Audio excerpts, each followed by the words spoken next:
उनमें जेको अज हैदराबाद प्रेस क्लब में प्रोग्राम हुआ उनमें वतन जमहूरी पार्टी, अवामी जमहूरी पार्टी, अवामी वर्कर्स पार्टी जेको आहे सिंधारी कमेटी ॿिया दोस्त बि शहीद भुट्टो ग्रुप ॿिया दोस्त शरीक थिया आहिनि।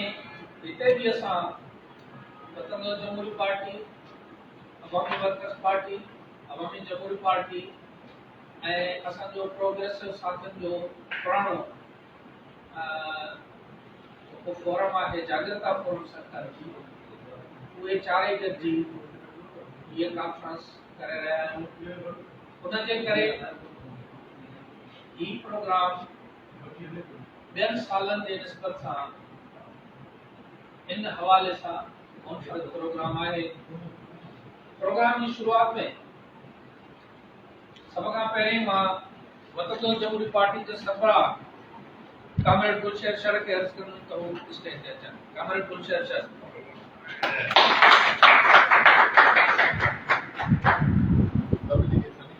उन खां पोइ अवामी वर्कर्स पार्टी जो सरबराह साईं दिया साईं खे गुज़ारिश आहे स्टेज ते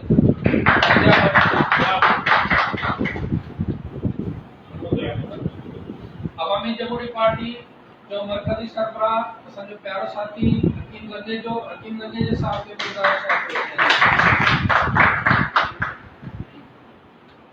जागृता फोरम सेक्टर जो अरू रहमा मुझे प्यारो दोस्त डॉक्टर गुलाम रसूल घुमरे साहब खे गुज़ारिश आहे तो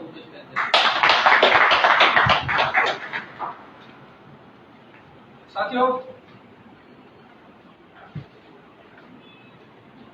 पहली मई 1886 में उन्हनि पोरहतन पंहिंजे बुनियादी इंसानी हक़नि जे लाइ जदोजहद कई हुई ऐं शहादतूं ॾिनियूं ऐं कामयाबी हासिल कई हुई। ये जेके कामयाबियूं आहिनि ये नंढियूं या वॾियूं हलंदियूं रहंदियूं आहिनि ऐं इहो तारीख़ी अमल हूंदो आहे। उनमें वॾे में वॾी जेका कामयाबी हासिल कई तारीख़ी तौर ते असांजे पोरहतन वो हुयो 1917 जो सोशलिस्ट इनकलाब। उन सोवियत इनकलाब सॼी दुनिया जो रुख तब्दील करे छॾियो ऐं उन सां तमामु घणा पोरहत अॻिते बि आया, मुनज़म थिया ऐं तमामु घणियूं कामयाबियूं हासिल थियूं। असीं सम्झूं था त सोवियत यूनियन जे टुटण सां उहो रिवर्स अमल न थियो आहे या उहे जेके कामयाबियूं आहिनि उहे ख़तमु न थियूं आहिनि। उहे मुख़्तलिफ़ शकिलनि में मुख़्तलिफ़ सूरतनि में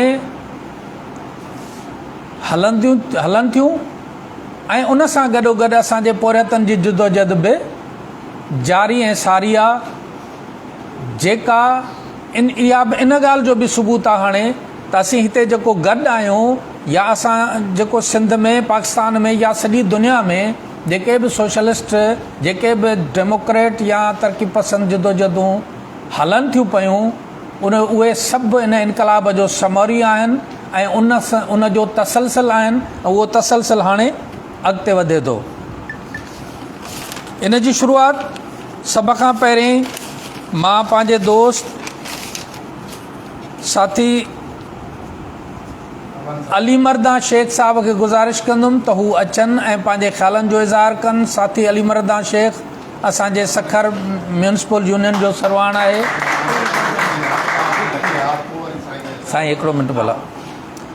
दोस्तनि माज़रत सां दोस्तनि जो जेको आहे अर्ज़ु आहे ऐं मां बि ख़ुसूसी अर्ज़ु थो कयां पंहिंजे उस्ताद ऐं पंहिंजे जेको आहे सो साथी ऐं जेको असांजो कामरेड दोस्त कामरेड नबन साखाणी खे त उहो अचे पंहिंजे ख़्याल जो इज़हार करे। कामरेड नबन साखाणी।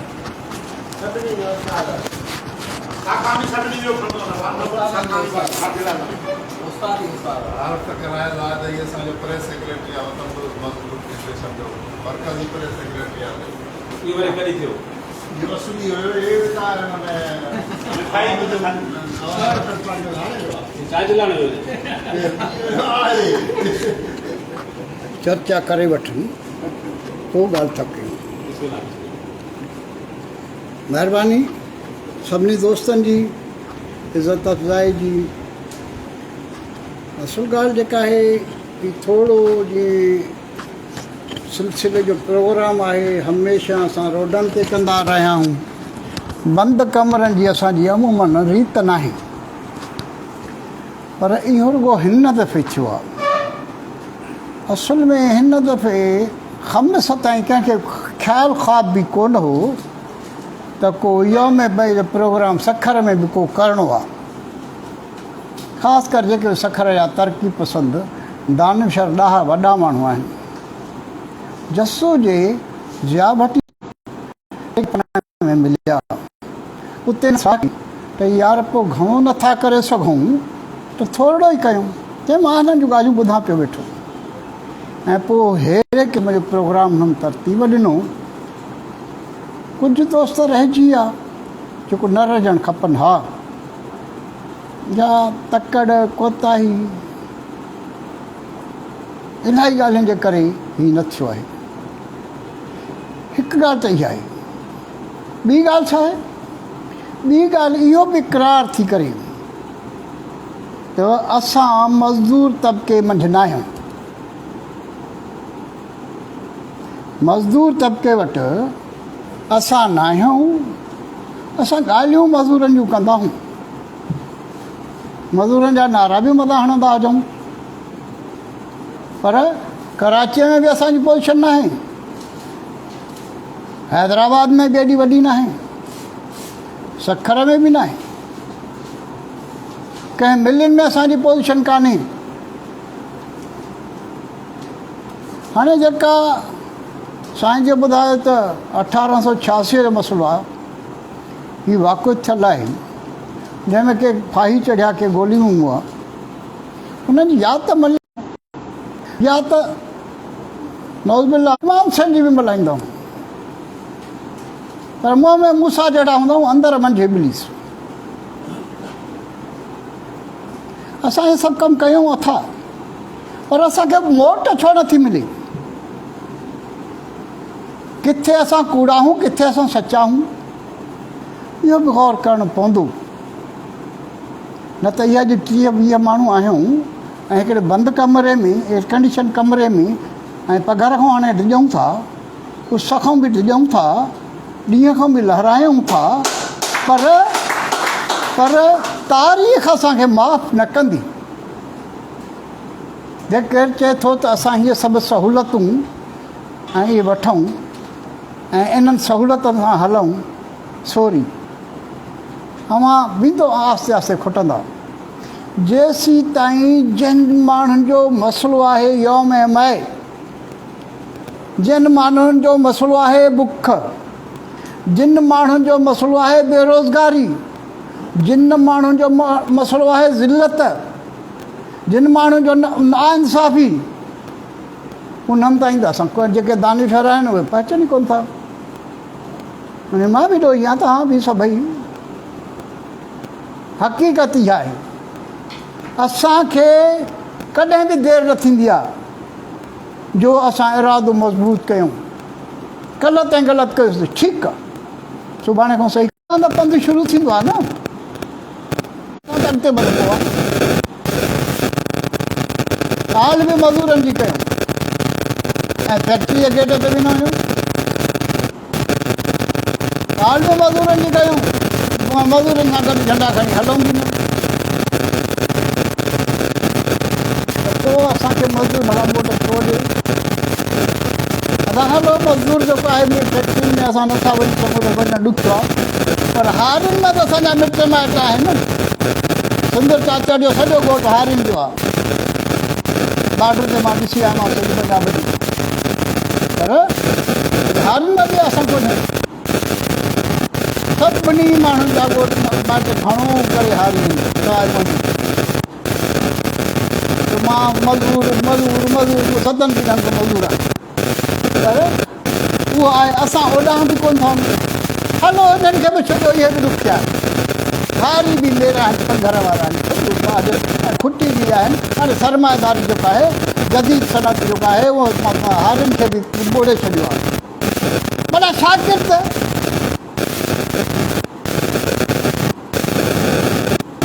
इहे सम्झनि ई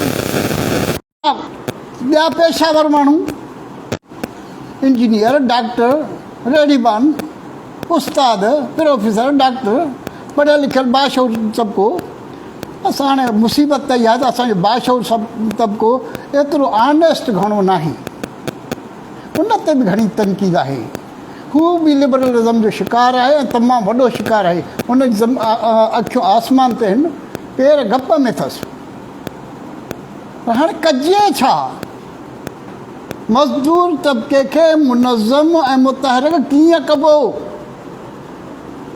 हीअ कॉन्फ्रेंस आहे संजीदा सुवालु आहे केरु नारेबाज़ी वारी मां बि हणाए सघां थो ॿियो बि केरु हणाए सघे थो ऐं जेको ईंदो उहो बि हणाईंदो पर संगीन सुवालु आहे त मज़दूर तबिको जेसिताईं मुनज़म नथो थिए त हींअर तलवार जेका मथां बीठी आहे वाडा वारे जे सुभाणे वाडा वारा प्राइवेट थी था वञनि सुभाणे ॿिए ते जेको आहे थिए थी बेरोज़गारी वञे थी वधंदी ज़राअत में मशीनरी थिए थी जदीद जेका आहे सभिनी जेका कारखाननि में मशीन थी अचे माण्हू बेरोज़गार था थियनि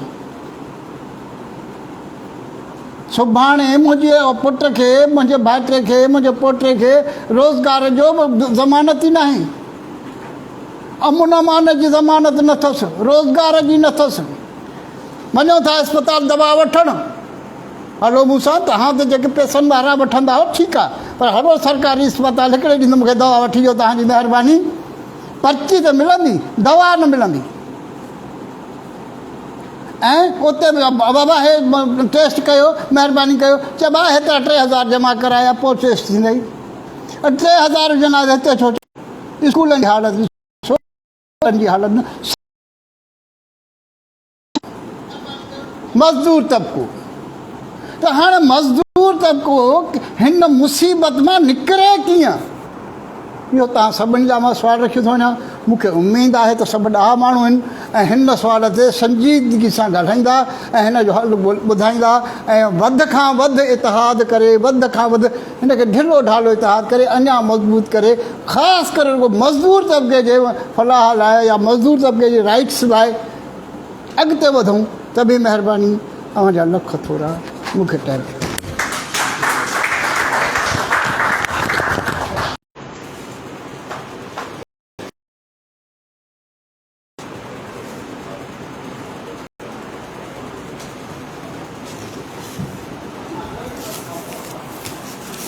हे हुयो असांजो उस्ताद असांजो साथी नबन साखाणी साहब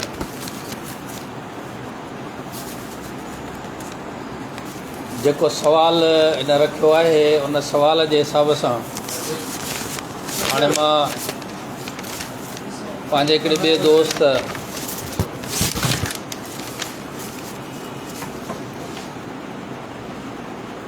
जदोजहद कंदड़ खावड़ी किरदार ऐं म्यूनसिपल यूनियन सखर जे अॻुवाण साथी अली मर्दा शेख खे गुज़ारिश कंदुमि त उहो अचे ऐं पंहिंजे ख़्यालनि जो इज़हार करे इन मौजूद ते साथी अली मर्दा शेख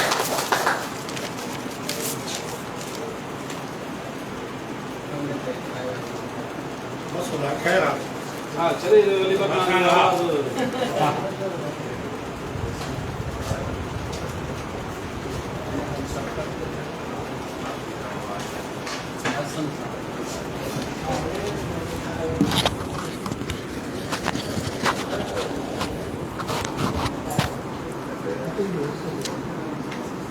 हयात लेकर चलो कायनात लेकर चलो चलो तो पूरे ज़माने को साथ लेकर चलो स्टेज ते वेठल मुंहिंजा मज़दूर अॻवान औरत साथी हिन पिंडाल में वेठल मज़दूर भाइरो अस्सलाम वालेकुम अॼु जो ॾींहुं असांजे लाइ वॾो अहमियत रखंदड़ ॾींहुं आहे ऐं अॼु जी जेकी छुटी आहे त 190 मुल्कनि में थींदी आहे। ऐं छो थींदी आहे? जंहिंजे लाइ असां मल्हाए रहिया आहियूं उहे के सखर जा, उहे के मुस्लमान, उहे के पाकिस्तान जा रवासी न हुया। उहे असांखां अलाए केतिरा हज़ार मील परे हुआ। हुननि पंहिंजी जिदोजहद कई, पंहिंजे हक़ ख़ातिर पंहिंजे हक़ ते बीठा। इहो ॻाढ़ो झंडो उहो उन्हनि खून सां वियो। अॼु शहीदनि खे सुब सलाम पेश कयो वञे थो ऐं पेश कंदा आहियूं। ऐं अॼु असांजो लोकस पार्क में वॾो प्रोग्राम हो, सुठो प्रोग्राम हुयो ऐं हर साल कंदा आहियूं। मूंखे यादि आहे त चाचे मौला बख़्श अकेले बि अची वेठो हुयो, पाबंद हुई त बि चए मां अकेलो बि मल्हाईंदुसि। नबन साईं जेको सुवालु रखियो इन में कमी के छो आहे, छाजे करे आहे? ज़ाहिरी आहे 80% जेके आहिनि। कल्ह फज़लुर रहमान चए पियो त ये तो पीपल्स पार्टी वाले ज़रदारी चोर है, ये नवाज शरीफ चोर है। अॼु उहो चोर सादा गॾु वेठा आहिनि। अॼु को दीन कोन्हे, अॼु का हदीस कोन्हे, अॼु का ॻाल्हि कोन्हे का, सभु गॾिजी विया। 20% गॾिजी विया, असां 80% नथा गॾिजी सघूं। छो? उहा कमी हिकिड़ी आङुर जो मुंहुं साईं ॾिया त टिनि जो मुड़िया। हीअ टिनि जो मुंहुं जेको मथो आहे मुड़िया, उहा ईअं सम्झो त हिकिड़ी हेॾिया टे हेॾिया त माना अक्सरियत मुड़े पाण ॾे थी अचे त मां में कमी आहे। उहा कहिड़ी कमी आहे?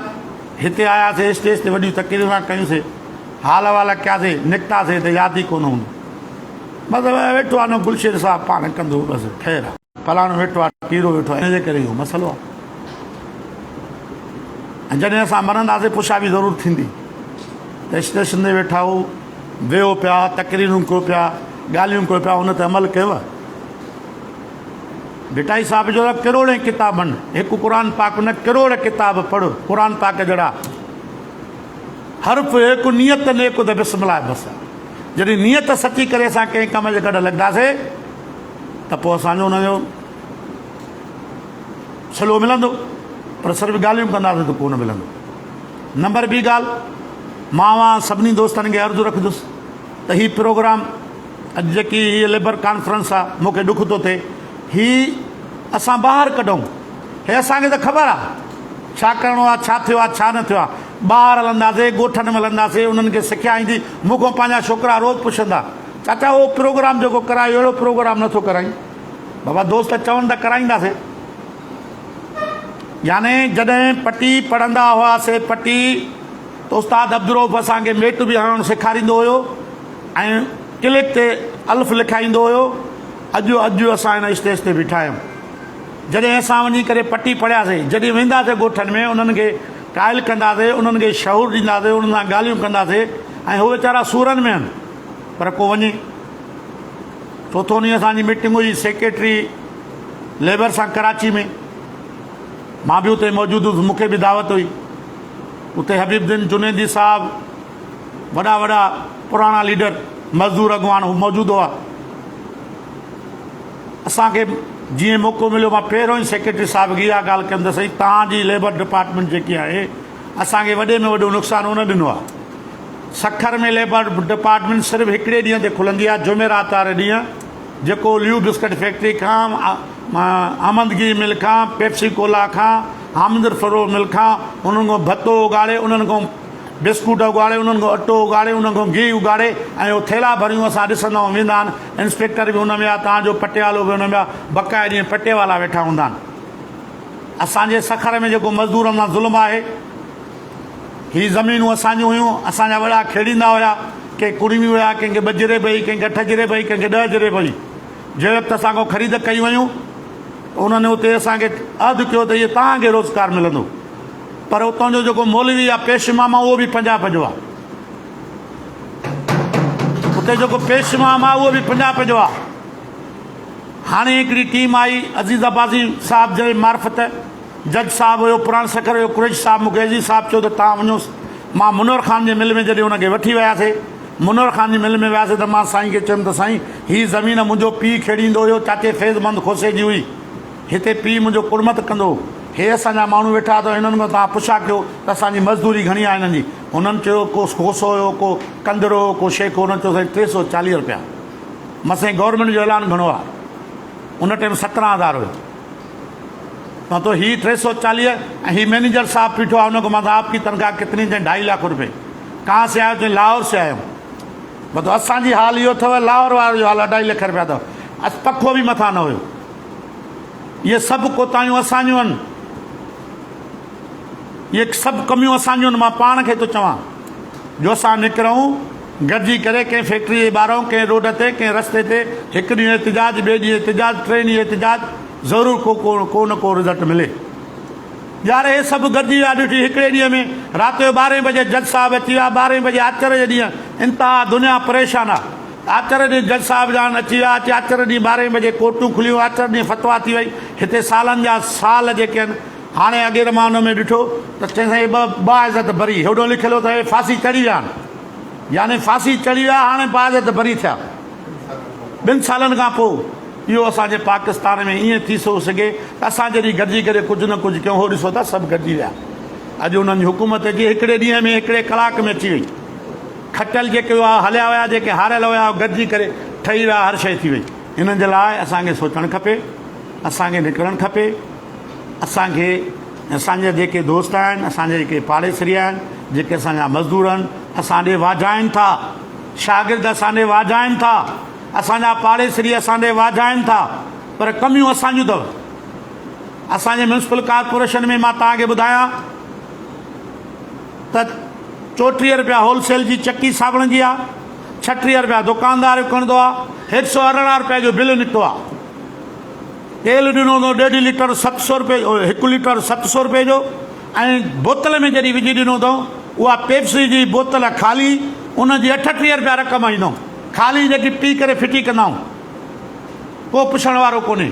ही नेब आहे, इंटीग्रेशन आहे, सभु ठगी आहे, सभु कूड़ थियनि। इहो हिकिड़ो हिननि हिकिड़ी सनतकार ठाहियो आहे, सनत ठाही आहे,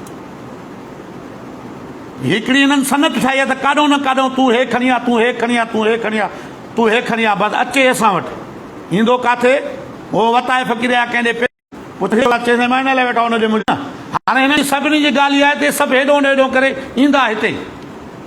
इहो हिकिड़ो तरीक़ो हिननि ठाहियो आहे। हिन जे लाइ असां जेके सानेवंद दोस्त आहियूं, सम्झू दोस्त आहियूं, उन्हनि खे गॾु थियणो पवंदो, उन्हनि खे पंहिंजो कमु छॾिणो पवंदो। जेसि ताईं हिकु कमु छॾींदासीं तॾहिं ॿियो कमु थींदो, पर जो कमु न छॾींदा, अॼु न चऊं त हिते गॾिजूं आहे। ऐं कई दोस्त आसिरे में हूंदा त ठीकु आहे, अली मर्दा वियो हूंदो, ख़ैरु आहे, फैल साहब चवंदो मां रोड़ी थो वञा, ख़ैरु आहे, को मसइलो कोन्हे। दोस्त आहिनि न, इहा असांजी कोताही आहे, इहा असांजी कमी आहे। मां तव्हांजो टाइम वधीक वरितो, मां माज़रत घुरां थो तव्हां दोस्तनि खां। ऐं मां तव्हांखे इहो अर्ज़ु रखां थो, प्रोग्राम मां ग़रीब वटि कयो, मां तव्हांजी ख़िदमत में दोस्त बि गॾे ॾींदुमि। प्रोग्राम में घटि में घटि 200 माण्हू तव्हांजे साम्हूं वेठा हूंदा। इहो मुंहिंजो तव्हां सां वचन आहे। तव्हां अहिड़ा प्रोग्राम मुंहिंजी औताक़ ते कयो, सिर्फ़ु तव्हां अचो, बाक़ी ख़िदमत में मां कंदुमि। ऐं तव्हांखे दोस्त बि गॾे ॾींदुमि, ऐं उहे दोस्त गॾे ॾींदुमि जेके तव्हांजे पोयों शागिर्द थी तव्हां सां गॾु लॻंदा। महिरबानी, सदाईं गॾु। जिए मज़दूर, जिए पोरे थी अज़मत।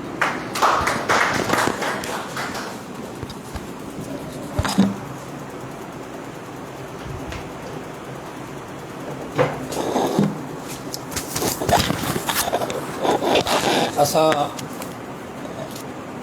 साईं हबीब जूनेजो साहब खे, हसीब जूनेजो साहब खे, जेके इतलात सेक्रेटरी आहिनि SUP जा, उनखे पंहिंजे प्रोग्राम में भली। ऐं साईं अहसन जाफ़री तबक़ात जुदत जा दोस्त आहिनि, उनखे बि भलीकार चवंदा। अली मर्दा वाक़े जेको चयो इहो अमल हो कंदो आहे। गुज़िरियल साल हफ़्ते जे विथीअ सां 2 प्रोग्राम अली मर्दा साईं पंहिंजे ॻोठ में कराया। हिकिड़ी नज़ीर अब्बासी शहीद जी वरसी ऐं हिकिड़ी कामरेड मौला बख्श जी वरसी।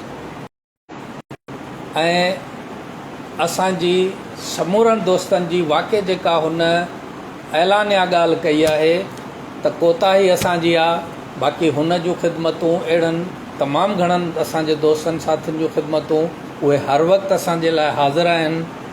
सिर्फ़ु ज़रूरत इन ॻाल्हि जी आहे त असां जेको आहे संदरो ॿधी निकिरी पऊं।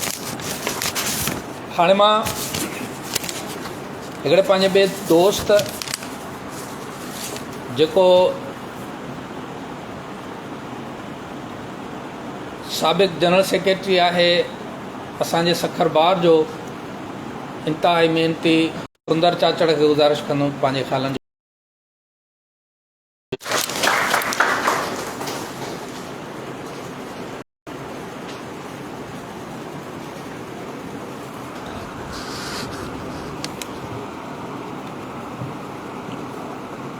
खरकणा लाहे सुख न सुता कॾहिं, ओसीअड़ो आहे खावड़ियुनि खे पंध जो। सभिनी दोस्तनि खे जेके स्टेज ते वेठल आहिनि या जेके हाल में, सभिनी खे जिए सिंध, जिए पोरियत, जिए असांजी अवामी जदोजहद। अॼु असां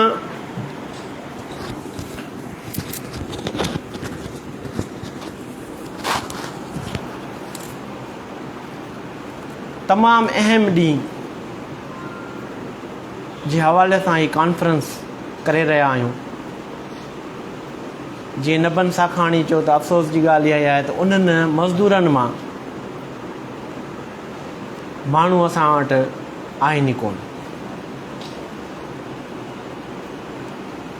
थियण ईअं घुरिजे त जेतिरियूं बि हिते असां वटि फैक्ट्रियूं आहिनि या मिलूं आहिनि या जिते बि मज़दूर तबिको कमु करे थो, उन्हनि में असां ग्रास रूट लेवल ताईं उन्हनि सां ॿांह ॿेली थी बीहूं ऐं जंहिं कंपनी में या जंहिं फैक्ट्री में उहे कमु था कनि उन्हनि खे पंहिंजे हक़नि जी या जेके असां वटि पाकिस्तान में कानून उन्हनि लाइ ठहिया आहिनि उन्हनि जी बि ख़बर न आहे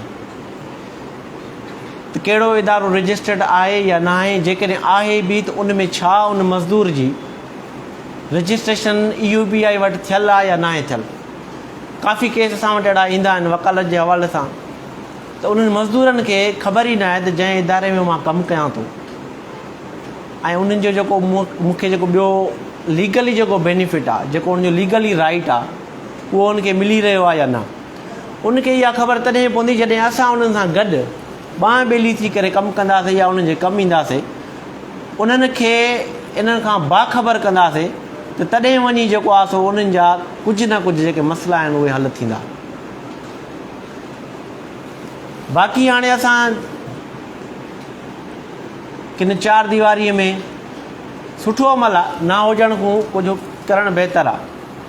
त नेक्स्ट में असां इहो हिकिड़ो वचन कयूं त जेके बि हिते मज़दूर सिर्फ़ु सखर में जेके आहिनि फ़िलहालु जेके बि मज़दूर तबिके जा माण्हू आहिनि सभिनी खे हिकिड़े हंधि जेको आहे हिकिड़े प्लेटफॉर्म ते गॾु कयूं। उन्हनि जा जेके बि मसइला आहिनि, जेकॾहिं उन्हनि जा जेके लीगल मसइला आहिनि त उन्हनि लाइ मां ऐं अतीक या जीअं लतीफ़ खोसो साहिबु आहे, असां हिकिड़ो पंहिंजो पैनल जोड़े करे उनजो मसइलो हल करण लाइ तयारु आहियूं। NIRC में मसइलो आहे, लेबर कोर्ट मसइलो आहे या कंहिं हाई कोर्ट में मसइलो आहे, असां उन्हनि जे लाइ जेको आहे फ्री ऑफ कास्ट उन्हनि जी जेको आहे ख़िदमत करण लाइ तयारु आहियूं। पर ॻाल्हि इहा आहे त उन्हनि खे पंहिंजी ताक़त जो अंदाज़ो त उन्हनि जी ताक़त केतिरी आहे ऐं उन्हनि खे क़ानूनी तहफ़ुज़ केतिरो आहे, इन्हनि लाइ असांखे कमु करिणो पवंदो। उहो कमु तॾहिं थींदो जॾहिं तव्हां असां हिकु वॾे लेवल ते जेको आहे सो पंहिंजो इहो कमु खणी हलंदासीं। लतीफ़ साईं चयो आहे मज़दूरनि जे लाइ त एतिरी वॾी उन साराह कई आहे त सुका मुंहुं संदन, सुका मुंहुं संदन पहिरें पुराणा केतिरा साजूए डोरे आया सुहा जित बुझनि बुझा बुझूं कनि तंहिं इहो मज़दूर तबिको आहे जेको दुनिया खे इहो मज़दूर तबिको आहे। मज़दूर ज़रूरत आहे जेको पुरतगारी करे जेको बि माण्हू खोलियो करे थो पंहिंजी सचाई सां ईमानदारी सां जेका बेहतर शक्ल में आई आहे उहा हिन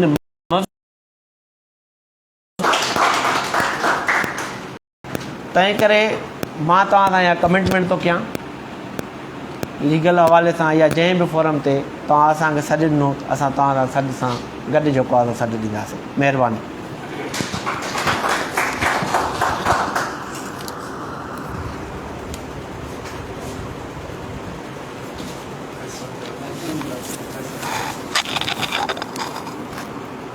असांजो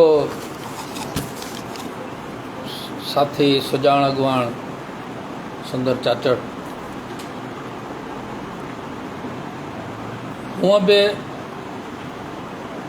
जेकॾहिं असां अमल में हुजूं त हीउ जेको जदीद दौरु आहे इहो टेक्नोलॉजी जो, ग्लोबलाइज़ेशन जो ऐं ब्रेन पावर जो दौरु आहे। उन में जदोजहद मेनली ॿिनि तरीक़नि सां थींदी। पहिरियों त कोर्ट जे थ्रू थींदी ऐं आम माण्हूअ खे मोबलाइज़ कराइबो, उनखे जदोजहद कराइबी, उनखे झेड़ो बि कराइबो, कोर्ट जे थ्रू बि अमल कराइबो। ज़रूरी नाहे त असां दुनिया जेका तरक़ी करे आई आहे असां उन टेक्नोलॉजी खे इस्तेमालु न कयूं, असां डेटा न वठूं। मिसाल तौर ते हिन साल जेको आहे सिंध में जेका एजुकेशन जी बजट आहे उहा 422 अरब आहे। कॉलेज, स्कूल, यूनिवर्सिटियूं सभु तबाह। भई असांजा दोस्त अतीक साहब, सुंदर जेके पिटीशन दाख़िल करे चवनि बाबा हेतिरी बजट आहे काॾे केव ॿुधायो। त इहो हिकिड़ो वॾो जेको आहे जदोजहद जो तरीक़ो आहे असांजे आम माण्हूअ खे मोबलाइज़ करण जो। उहो आम माण्हू कहिड़ो आहे? उहो मज़दूर आहे, उहो जेको वीचारो कमु करे थो, इंतिहाई जेको आहे पढ़ियल माण्हू आहे, वर्कर आहे, किथे कंहिं फैक्ट्री में, कंहिं कंपनीअ में, कंहिं जेको आहे सो फ्रेंचाइज़ में। त इहो बि हिकिड़ो तरीक़ो आहे ऐं असां सभिनी खे बिल्कुलु जेको आहे न उहो करिणो पवंदो। इन सां गॾोगॾु जेको आहे न ॿिया सिलसिला बि करणा पवंदा। मिसाल तौर ते जेकॾहिं असां 50 हारी गॾु करे सुंदर साईं जेको आहे सो अतीक वटि अचे जमा कयूं त भई ही दोस्त आहिनि, हिननि जो हे मसइलो आहे, तव्हां कोर्ट में पिटीशन दाख़िल कयो, त जज बि परेशान थींदो त भई हिन खे मां फ़ैसिलो फेवर में ॾियां। हुते छो था ॾियनि? हुते इन जे करे था ॾियनि त जंहिं धुर जो जेतिरो प्रेशर आहे उहो जेको आहे सो फ़ैसिलो था ॾियनि।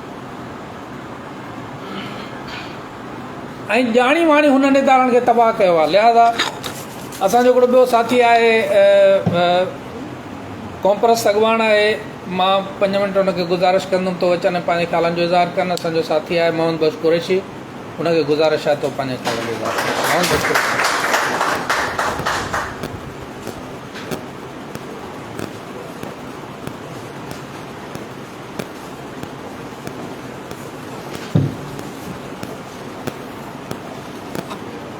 बिस्मिल्लाहिर्रहमानिर्रहीम।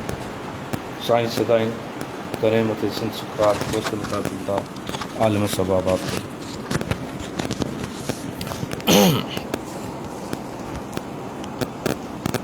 तमान वारा दोस्तों, जिए सिंध जिए पोरत। साईं हाणे अर्ज़ असां इहो रखंदा संगत साम्हूं सभु सुजाग आहियो, पढ़ियल लिखियल बि आहियूं। असांजी अली मर्दां साहब करे लेबर जे हवाले सां जेके असां वटि फैक्ट्रियूं आहिनि, इन्हनि फैक्ट्रियुनि जेको आहे मज़दूरनि सां वॾो होशियार कयो आहे। छो त असांजे ॻोठ जा मज़दूर आहिनि, आड़े बि पाड़े जा सभु ॾिसूं था, उन्हनि मज़दूरनि सां इहा हालत आहे, वीचारा हितां तयारु थी वञनि था। ख़ासि करे ल्यू बिस्कुट फैक्ट्री जेको आहे उन्हनि खे 25 साल उन्हनि खे थी विया आहिनि, पर उन्हनि खे पको नथो कयो वञे। ऐं उनखां अलावा प्रोग्राम थियो, साईं गुलशेर साहब बि हुयो, अली मर्दां साहब करायो। ऐं मज़दूरनि जे लाइ का न का जदोजहद ॻाल्हि उते ई रहिजी वई, का जदोजहद कोन थी। सो वरी बि अर्ज़ु आहे दोस्तनि खे त इन्हनि मज़दूरनि जी असांखे वावर करणु घुरिजे। ही ज़मीनियूं जेके हुयूं इहे असांजूं ॾिनल हुयूं, पर असांजे उते असांजे माण्हुनि सां हीअ शर आई। लेबर कॉलोनी जेके आहे उते सभु धारिया माण्हू भर्ती कया विया, उते को बि मक़ामी असांजे ॻोठ जो या साईं जन जे ॻोठ जो अलीमर्दा साहिब वारनि जे ॻोठ जा माण्हू उते अपॉइंटमेंट कोन्ह थिया आहिनि। जेके सिफ़ारिशी हिकु ॿ आहिनि त आहिनि, न त बाक़ी ॿुधाइण लॻी पई आहे। ॿियो असां मुनज़िम नमूने सां का जिदोजहद न कई आहे। हाणे वरी असांखे ई नोटिस ॾिना अथऊं 400 साल पुराणा, त बाबा हे जेको आहे हुते पंहिंजो मलाणो, उन इंजीनियर नोटिस ॾिनो आहे त बाबा हे ॻोठ तव्हां ख़ाली कयो। हुन असां वकील साहिब ॾे अॼु वियासीं, हुन सां सलाह कईसीं, बहरहाल हुन असांखे रस्तो ॿुधायो आहे। उन खां अलावा वॾे में वॾो सखर सां आज़ार इहो बि आहे, सभु साञावंद वेठा आहियूं, पर सॼो सखर ड्रेनेज जो पाणी थो पीए। जेको असांजे ॻोठ खां किरे थो उहो साॻियो पाणी फिरे थो, उहो साॻियो पाणी उन सूरत में उहो सॼे सखर खे पीआरे थो वञे। पर असां इन ते बि जदोजहद अलाए छो कोन्ह था कयूं। उन खां पोइ फिल्टर प्लांट लॻो करोड़नि रुपयनि जी लागत सां, उहो उते तबाह थी वियो, पर उहो फिल्टर प्लांट जेको आहे कोन हली सघियो।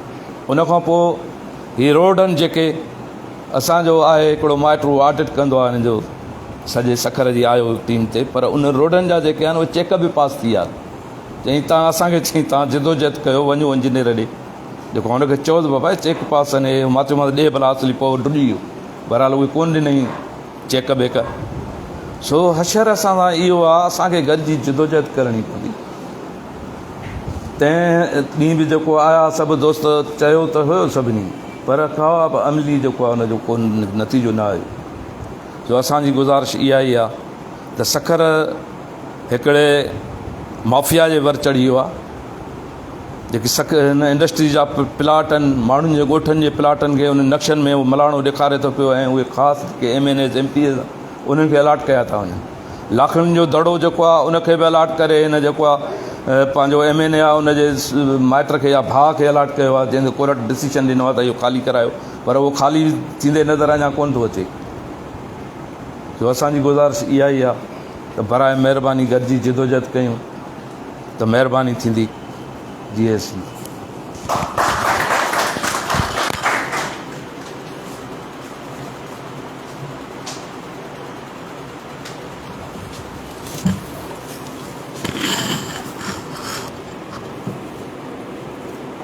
इहो ई असांजो दोस्त। हाणे उन खां पोइ असांजो ॿियो साथी अहसन जाफ़री, तबक़ाती जुदोजहद सां साईं जो वास्तो आहे। साईं खे गुज़ारिश आहे त पंहिंजे ख़्यालनि जो इज़हार करे। साईं अहसन जाफ़री साहब।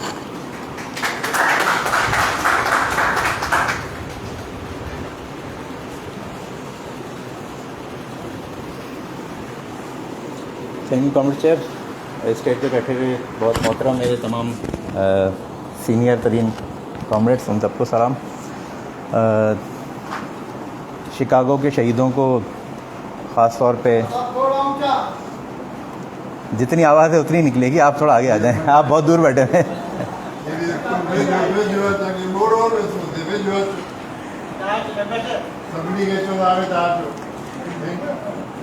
शिकागो के शहीदों को हर साल की तरह से इस साल भी खिराज तहसीन पेश करने के लिए तमाम मज़दूर तंजीमों के और तमाम प्रोग्रेसिव और तमाम सोशलिस्ट लोग यहाँ पे इकट्ठे हुए हैं।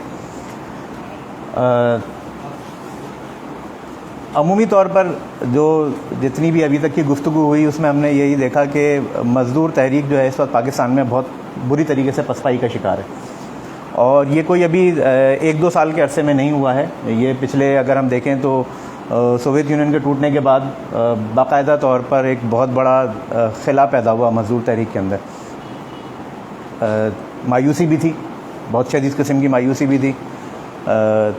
लाजमी बात है कि सोवियत यूनियन का टूटना पूरे के पूरे मज़दूर तहरीक के लिए एक बहुत बड़ा सानिया से कम नहीं था, लेकिन उसके बावजूद कुछ लोग ऐसे थे जिन्होंने फिर भी सोशलिज़म और कम्युनिज़म को ही मज़दूर तहरीक का वाहिद हल समझा, और उन्होंने समझा कि वाहिद अगर कोई तरीका है जिसके ज़रिए से मज़दूरों के और मेहनत कशों के मसाइल को हल किया जा सकता है तो वो एक सोशलिज़म और कम्युनिज़म के ज़रिए से ही मुमकिन है। अब काफ़ी गुफ्तगू की सीनियर तरीन लोग मौजूद हैं यहाँ पर जो मज़दूर तहरीक से दहाइयों से वाबस्ता हैं। मेरा कुछ डायरेक्ट मज़दूर तहरीक से ऐसा वाबस्ता नहीं है, प्राइवेट कंपनी में जॉब करता हूँ तो वहाँ तो यूनियन बनाने की भी इजाज़त मौजूद नहीं है फ़िलहाल तो। लेकिन जो लोग मौजूद हैं, सबसे अहम बात यह है कि अहद का किरदार भी बहुत इम्पोर्टेंट होता है। ऐसा नहीं है कि हम बार बार हम सिर्फ अपने आप को ही मौरूद इल्ज़ाम ठहराते रहें कि जनाब हमने तो कुछ किया ही नहीं है, या हम कुछ कर ही नहीं सके हैं, या हमने कुछ नहीं किया। ऐसा नहीं है। मजदूर तहरीक के ऊपर पाकिस्तान के अंदर जो सबसे बड़ा शबखून मारा गया था वो ज़िया आमरीत के ज़रिए से मारा गया था। मुझसे ज़्यादा आप लोग जानते हैं, हम उस बचपन का ज़माना था, हमें अंदाज़ा है PTV एक ही चैनल हुआ करता था और उसके ऊपर हमें नहीं याद कि कभी किसी 1 मई का कोई प्रोग्राम PTV के ऊपर नशर हुआ। हमें अपने बचपन में याद नहीं है कि 1 मई का छुट्टी हुआ करती होगी, हो सकता है हम छोटे थे छुट्टी भी होती हो शायद, लेकिन हमें नहीं याद कि PTV के ऊपर बाकायदा तौर पर कोई मजदूर तहरीक का प्रोग्राम नशर हुआ। क्यों? क्योंकि ज़िया आमरीत इंतहाई खौफनाक आमरीत थी। आप लोग मुझसे ज़्यादा जानते हैं। उस ज़िया आमरीत का जो एक सबसे बड़ा जो ड्रॉबैक था, या जिसने कि पूरे समाज को पीछे की तरफ धकेला, वो ये था कि उसने पूरे समाज को गैर सियासी किया। और उस गैर सियासी करने की वजह से आपकी मजदूर तहरीक में, क्यों कोई भी मजदूर तहरीक जो है वो कभी भी आगे नहीं बढ़ सकती। कितनी भी पावरफुल ट्रेड यूनियंस हों, कितनी भी पावरफुल लेबर यूनियंस हों, जब तक उनका सियासी पार्टियों के अंदर मुकम्मल सियासी इजहार मौजूद ना हो, वो अपना मुकम्मल खुल के इजहार नहीं कर सकती। क्योंकि लाजमी ये बात है कि जब अगर कोई ट्रेड यूनियन किसी चीज़ के ऊपर आगे खड़ी होती है, वो कोई मुतालबा रखती है, वो कोई बात मनवाती है, तो उसके मुतालबे को पार्लियामेंट में ला जाकर उसके कानून की शक्ल में कौन लेके आएगा? कानून की शक्ल में वो लाजमी बात है कि वो कोई एक सियासी तहरीक मौजूद हो, कोई सियासी पार्टी मौजूद होनी चाहिए। जो भी थोड़ी बहुत क्या कहते हैं इस्लाहात कही जा सकती हैं जो मजदूर तहरीक के हक़ में हुई, उसको वो एक अलग डिबेट है तौर पर पीपल्स पार्टी की, कि पीपल्स पार्टी का कैरेक्टर क्या है मजदूर तहरीक के हवाले से। लेकिन जो भी थोड़ी बहुत इस्लाहात की गई थी वो एक प्रेशर की ज़रूरत में कही गई थी। प्रेशर मौजूद था, पार्टी मौजूद थी, इसी वजह से बहुत सारी इस्लाहात मौजूद हुई, वहाँ पर मुमकिन हुई। ये एक बहुत बड़ी वजह है। ज़िया आमरीत के अंदर जब आपको बाकायदा तौर पर आवाम को सियासत से काट दिया जाए, ट्रेड यूनियंस बनाई जाए, फिर सबसे बड़ी बात जो की गई वो ट्रेड यूनियंस की डीजनरेशन की गई। बाकायदा तौर पे हाथ के साथ ट्रेड यूनियंस को करप्ट किया गया। आज यहाँ पर ट्रेड यूनियंस के नुमाइंदे भी मौजूद हैं और पिछले दिनों में बहुत बड़ी बड़ी हड़तालें भी हमने की हैं। ऐसा नहीं है कि हड़तालें नहीं की ट्रेड यूनियंस हैं, ख़ासतौर पर हैस्को बहुत बड़ी हड़तालें कर चुकी है पाकिस्तान के अंदर, ये कर चुके हैं। लेकिन उससे कोई बहुत बड़े समरात नज़र नहीं आते हमें। उसकी एक बड़ी वजह यह भी है कि ट्रेड यूनियंस के जो ज़्यादातर ट्रेड यूनियंस के अंदर जो उनकी लीडरशिप मौजूद है वो खुद नज़रियाती इबाम का शिकार है, बहुत बड़े नज़रियाती इबाम का शिकार है ट्रेड यूनियंस। लाजमी तौर पे ज़रूरी है, एक ज़माना हुआ करता था कि ट्रेड यूनियन लीडर का मतलब ही कम्युनिस्ट होता था। वो ट्रेड यूनियन लीडर होता था, उसका मतलब है कम्युनिस्ट का भी ट्रेड यूनियन लीडर। आज हमारे पास ट्रेड यूनियन लीडर ऐसे मौजूद हैं जो कम्युनिज्म का नाम और सोशलिज्म का नाम सुनना पसंद नहीं करते। वो बाकायदा तौर पर इस्लाहात तो अपनी दूर की बात है, इस्लाहात तो अब सरमाया पॉसिबल ही नहीं है। ये एक नामुमकिन बात है कि आज के रहत के अंदर कोई ये बंदा ये समझे कि सरमायादारी के अंदर इस्लाहात पॉसिबल है। अगर सरमायादारी के अंदर इस्लाहात पॉसिबल होती तो यूरोप जो है वो ऑस्टेरिटी मेजर्स के ऊपर कभी भी नहीं जाता। यूरोप के अंदर कटौतियाँ चल रही हैं। अमेरिका जैसा मुल्क के अंदर जो है इस वक्त दुनिया की सबसे बड़ी बेघरी मौजूद है। लाखों की तादाद में लोग जो है वो सड़कों पर सोने पर मजबूर हैं। अगर वहाँ पर सरमायादारी के अंदर इस्लाहात की गुंजाइश मौजूद होती तो अमेरिका जो सरमायादारी का सरखेल है वो खुद उन इस्लाहात को नाफिज करके अपने यहाँ जो लेबर का प्रेशर है वो कम करने की कोशिश करता। तो जो यूरोप और अमेरिका जो एडवांस सरमायादारी मौजूद है वहाँ पर सरमायादारी के अंदर इस्लाहात की गुंजाइश मौजूद नहीं है। तो हमारी जैसी जो पिछड़ी हुई सरमायादारी है, जहाँ पर सरमायादारी आई भी देर में है, और यहाँ का जो बोर्जवा तबका था वो तमाम तकाज़े पूरे नहीं कर सका सरमायादारी के जो उसको करने चाहिए थे। पहली तकाज़ा उसका ये था कि उसको स्टेट से मज़हब को अलग करना चाहिए था, जो आज तक भी नहीं कर सका। आज हमारे सामने मौजूद है वो चीज़। अभी 2 दिन पहले और 3 दिन पहले सब कुछ हमारे आंखों के सामने हुआ है। आज वो FIR भी काटी गई है इमरान खान के खिलाफ, 295A और 295C के अगेंस्ट में FIR काटी जा रही हैं। ये क्यों काटी जा रही हैं? क्यों? इस वजह से कट रही हैं क्योंकि रियासत के अंदर इसकी गुंजाइश मौजूद है। अगर रियासत के अंदर इन 295A 295C मौजूद ना होते FIRs कैसे कटेंगी? तो जो आपकी एक बोर्जवाजी होती है, जो एक प्रोग्रेसिव बोर्जवाजी होती है, वो तो ऑलरेडी मौजूद ही नहीं है। 1947 से प्रोग्रेसिव बोर्जवाजी पाकिस्तान के अंदर मौजूद ही नहीं है। इस वजह से ये खाम ख्याली रखना कि पाकिस्तान की बोर्जवाजी किसी किस्म का कोई तरक्की पसंद किरदार अदा कर सकेगी आइंदा आने वाले दिनों में, ये इंतहाई एक अहमक, जिसे कहना चाहिए ना, फुलिश पैराडाइज के अंदर रहने के मुतरादिफ है। दूसरी सबसे अहम चीज़ ये थी कि इन्होंने एक नेशन स्टेट क्रिएट करनी चाहिए थी, जो कि एक एडवांस सरमायादारी का नतीजा था, जो एडवांस नेशन स्टेट क्रिएट हुई यूरोप के अंदर। लेकिन ये बोर्जवाजी नेशन स्टेट क्रिएट करने के भी काबिल नहीं है। ये यहाँ पर मजलूम कौमियतों के हुकूक देने के काबिल नहीं है। आज भी पाकिस्तान के अंदर जितनी भी मजलूम कौमियतें मौजूद हैं, चाहे सिंधी हैं, चाहे वो बलूची हैं, चाहे पख्तून हैं, उनके हकूक कहाँ पे मौजूद हैं? कौन दे रहा है उनके हकूक? कोई देने को तैयार नहीं है यहाँ पर। उनके देना तो दूर की बात है, दिया गया है। कोई मेन स्ट्रीम पॉलिटिक्स की पार्टी जो है कौमियतों के सवाल के ऊपर बात करने के लिए तैयार नहीं है कि कौमों का सवाल किस तरीके से। बलूचिस्तान की मिसाल हमारे सामने मौजूद है। कल एक धमाका हुआ है और उसके बाद जिस तरीके से बलोच स्टूडेंट्स के ऊपर बाकायदा तौर पर एक क्रैकडाउन शुरू हो गया है। लाहौर के अंदर और डेरा गाजी खान के अंदर बाकायदा बलोच स्टूडेंट्स को उठा के ले जाया जा रहा है और रियासत उनके साथ जो असर कर रही है वो हम सबके इल्म में। तो रियासत जो एक बाकायदा एक एडवांस नेशन स्टेट क्रिएट कर सकती थी बोर्जवाजी, वो उस हालत में ही, उस सकत में ही मौजूद नहीं है। उसके अंदर उसकी वो अहलियत ही मौजूद नहीं है। तो ऐसी सूरत के अंदर यहाँ पर लाजमी तौर पर एक लेफ़्ट की जो सियासत है उसका बहुत बड़ा खिला मौजूद होता है। हमें नज़र आता है कि यहाँ पर लेफ़्ट की सियासत का बहुत बड़ा खिला है और उस खिला को पुर करने के लिए लाजमी तौर पर लेफ़्ट को कुछ बाकायदा एक लाया अमल बनाना पड़ेगा और उस लाया अमल बनाने से पहले नज़रिया बनाना पड़ेगा कि हमने करना क्या है। उमूमी तौर पर इत्तेहाद बनते हैं, इलेक्शंस के दिनों बनाए जाते हैं और मेरी अपनी ऑब्जर्वेशंस पर्सनल ये है कि वो इत्तेहाद जो है वो इंतहाई अहमकाना किस्म के बन जाते हैं। सॉरी टू से, वो अहमकाना किस्म के इत्तेहाद ऐसे बनते हैं कि वो GDA से जाके अलायंस करते हैं इत्तेहाद। मतलब आप अंदाज़ा लगाएं कि जिसको पिछले इलेक्शन के अंदर GDA लॉन्च की गई और वो GDA बुनियादी तौर पे सबको पता था कि इस्टेब्लिशमेंट की बाकायदा एक अलायंस बनाया गया है और बहुत सारे लेफ्ट के जो अपने आपको अंदाता समझते थे वो GDA के साथ जाके खड़े हुए हैं। नहीं मालूम किस वजह से, कोई अंदाज़ा नहीं है कि उन्होंने कौन सी ऐसी प्रोग्रेसिवनेस नज़र आई उन्हें GDA के अंदर जिससे अंदाज़ा हुआ कि वो पीपल्स पार्टी के अंदर मौजूद नहीं है और उन्हें GDA का साथ देना चाहिए इस मामले के अंदर। अगर सिर्फ और सिर्फ अलायंस बनाने की बात है, आपको यकीनी तौर पर इस वक्त इस फोरम के अंदर और यहाँ इस हॉल के अंदर तकरीबन 3 या 4 पार्टियों के नुमाइंदे मौजूद हैं और तकरीबन सभी प्रोग्रेसिव ख्यालात के हामी और सभी सोशलिज्म और कम्युनिज्म पे यकीन रखते हैं। लेकिन ये 3 या 4 पार्टियां बनी क्यों हैं? अगर सबके सब सोशलिज्म और कम्युनिज्म पे यकीन रखते हैं तो इसका मतलब यह है कि कोई ना कोई ऐसा नजरियाती इख्तिलाफ मौजूद है, कोई ना कोई लाए अमल का, कोई ना तरीकाकार का कोई ऐसा इख्तिलाफ मौजूद है। कोई पार्टियां एक साथ काम नहीं कर सकती बैठ के। इसका मतलब है कि जब ये 4 पार्टियां 5 पार्टियां एक साथ बैठ के काम कर सकती हैं तो GDA के अंदर जो प्रोग्रेसिव तबका गया था वहां पर बैठा था जाके, तो क्या वो इन्हीं नुकात के ऊपर पीपल्स पार्टी के साथ अलायंस नहीं कर सकता? पीपल्स पार्टी ने ऐसा कौन सा भयानक जुर्म किया है जो इन्होंने नहीं किया है? अभी तो बात यह है ना कि बहुत सारे लोगों को इख्तिदार मैसर नहीं आया है। वही वाली बात है ना कि अभी तो आपको इख्तिदार के मज़े नहीं मिले बहुत सारे लोगों को। जब आप इख्तिदार में आए, इस बाकायदा सिस्टम का हिस्सा बने जो एक डेमोक्रेटिक जिसे कहना चाहिए ना बोर्जवा डेमोक्रेसी, उसका हिस्सा बने, फिर आपको पता चले कि पार्लियामेंट की सियासत क्या होती है। उसमें पार्लियामेंट में जाके क्या कुछ नहीं करना पड़ता।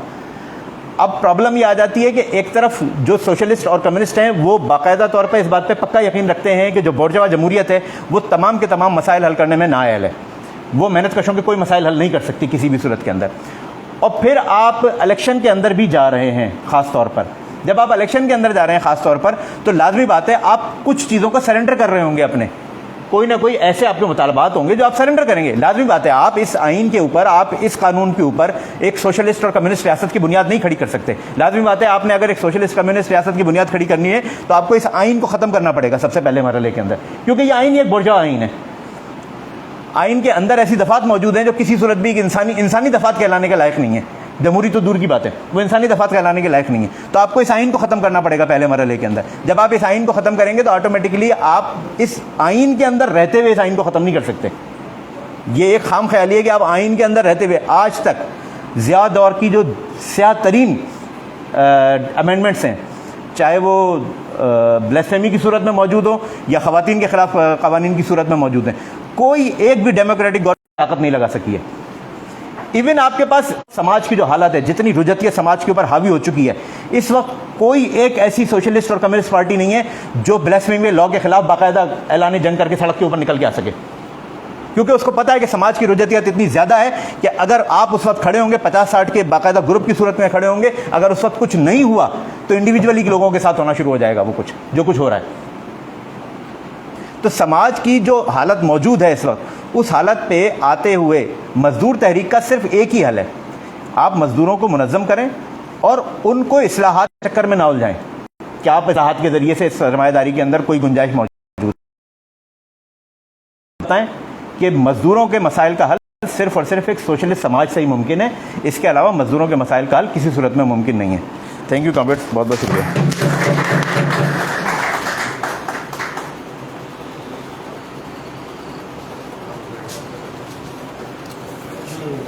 ये कॉमरेड असांजो एहसन जाफ़री तबक़ाती जिदोजहद सां वाबस्ता पंहिंजे ख़्यालनि जो इज़हार कयो। हाणे मां अवामी वर्कर्स पार्टी सिंध जे सदर साथी ज़िया खे गुज़ारिश कंदुमि तो अचे ऐं पंहिंजे ख़्यालनि जो इज़हार करे। साथी ज़िया भट्ट।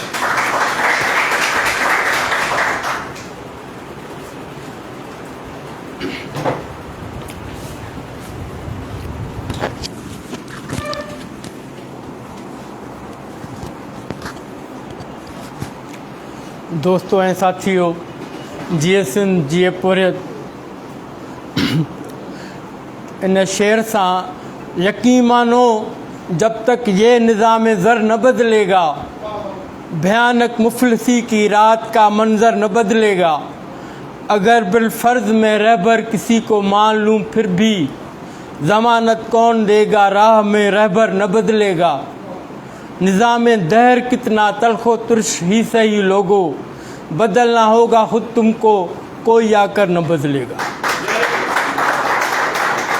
तो दोस्तों ऐं साथियों, जिए सिंध जिए पोरियत ऐं अॼु असीं दोस्तनि मिली सिली करे कामरेड नबन सां खणी खम्स ॾींहं असांखे चयो त बाबा तव्हां जेको आहे हिते सखर में वेठा आहियो, सखर में कोई प्रोग्राम मज़दूरनि जो अहिड़ो थिए ई कोन पियो, सो ॿियो न त कुझु न कुझु ज़रूरु करणु घुरिजे। पोइ इहो तकड़ में 2 ॾींहंनि में एतिरो ई थी सघियो जो हीअ असीं सोचियोसीं त कॉन्फ्रेंस कयूं। इहा कॉन्फ्रेंस वरी बि थी वेंदी। बाक़ी हाणे अॻिले साल ऐं इन खां पोइ असांजी अली मर्दान शेख साहब बि वेठो आहे, ॿिया लीडर्स बि वेठा आहिनि। इहो कोशिशि कंदासीं त नेक्स्ट ईयर गॾिजी सॾिजी को वॾो प्रोग्राम कजे, जीअं ॿाहिरि प्रोग्राम कजे, एहतिजाज कजे ऐं असीं सभु बि उन में शामिलु हुजूं। उन में मज़दूर ऐं हारी बि शामिलु हुजनि। लाज़मी आहे उन जे लाइ कमु करिणो पवंदो, जेको कमु असां कयूं कोन था। असुल में इहो ई आहे त असांजे जेके वेझा इलाइक़ा आहिनि, पंहिंजो ल्यू बिस्किट फैक्ट्री आहे, उन में हज़ारे मज़दूर कमु कनि था, पर अफ़सोस सां चवणो थो पए उन में असीं बि ॾोहदार आहियूं त असीं अॼु ताईं उते कुझु कोन करे सघिया आहियूं। उन्हनि जी हालत ज़ार जेकी आहे उहा जेकी बयानु करण जहिड़ी न आहे। माना हू अहिड़ी मसाइलनि जो शिकार आहिनि, अहिड़ियुनि तकलीफ़ुनि जो शिकार आहिनि, पर उन्हनि तकलीफ़ुनि में बुख ऐं बेरोज़गारीअ जे करे उहे सभु तकलीफ़ूं बि बर्दाश्त कनि था ऐं नौकिरी बि कनि था। छो जो पेट ऐं बुख त अहिड़ी शइ आहे जेकी रोज़ मानी घुरे थी। त ज़रूरत इन शइ जी आहे त जेके खाबीदुर जा दोस्त आहिनि उहे सभु मिली करे को अहिड़ो इताद ठाहिनि, उन में कॉम्प्रेस दोस्त बि शामिलु हुजनि, त हिते शहरी सतह ते बि असांजो कोई हुजे।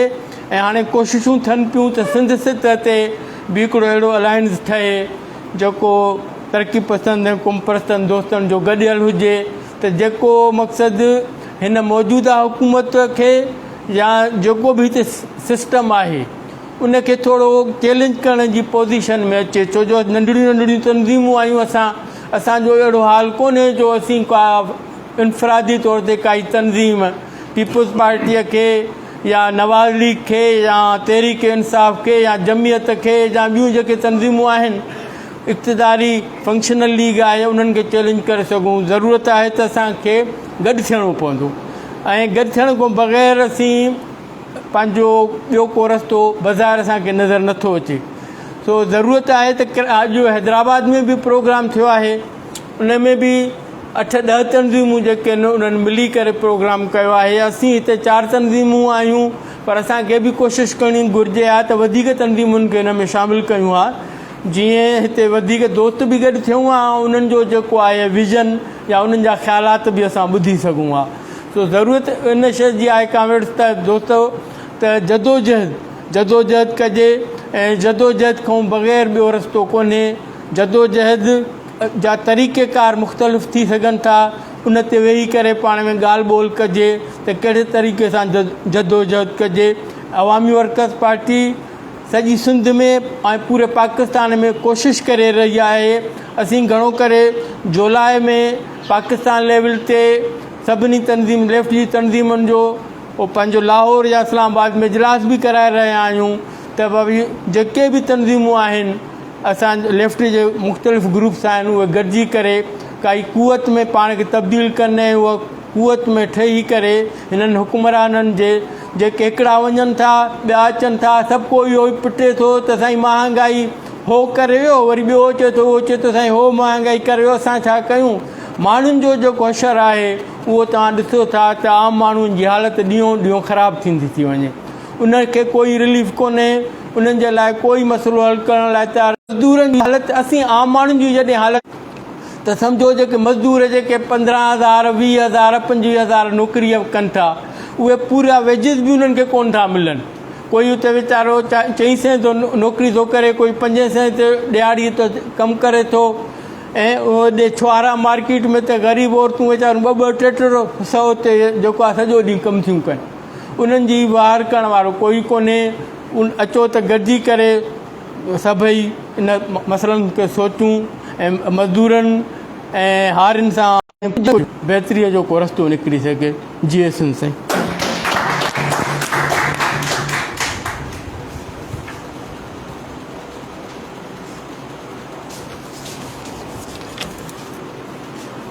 लतीफ़ साईं जो हिकिड़ो बैत आहे त मर मरी आउं रोआं, मर मरी आउं रोआं, मोटी आ मकांद, कजन वॾा पांद, जीअण थोड़ा ॾींहण। हाणे मां पंहिंजे प्यारे दोस्त मरकज़ी अॻवान अवामी जमहूरी पार्टी साथी हकीम ज़ंगे जे गुज़ारिश कंदुमि पंहिंजे ख़्यालनि जो इज़हार। हकीम ज़ंगे जो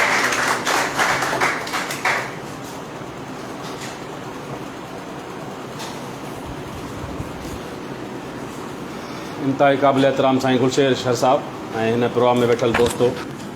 जीए सिंध, जीए पोरियत। हिते वेठल जेके बि असां दोस्त आहियूं, कंहिंखे 20 साल, कंहिंखे 30 साल, कंहिंखे 40 साल, पोरियत जदोजहद, तरक़ी पसंद, रोशन ख़्याल, वतन दोस्त, सफ़र में सभु हलंदा रहिया आहियूं। ऐं उनखां पोइ असां वरी साॻियो सवाल वरी सभिनी खे साॻियो था वेठा कयूं त बाबा इन जो हल छा आहे, मसइलो किथे खुटल आहे, ॻाल्हि छा आहे, कहिड़ी गड़बड़ कहिड़ी जाइ ते आहे। मां सम्झां थो त इन्हनि सवालनि जा जवाबनि जी बि असांखे ख़बर आहे। शायदि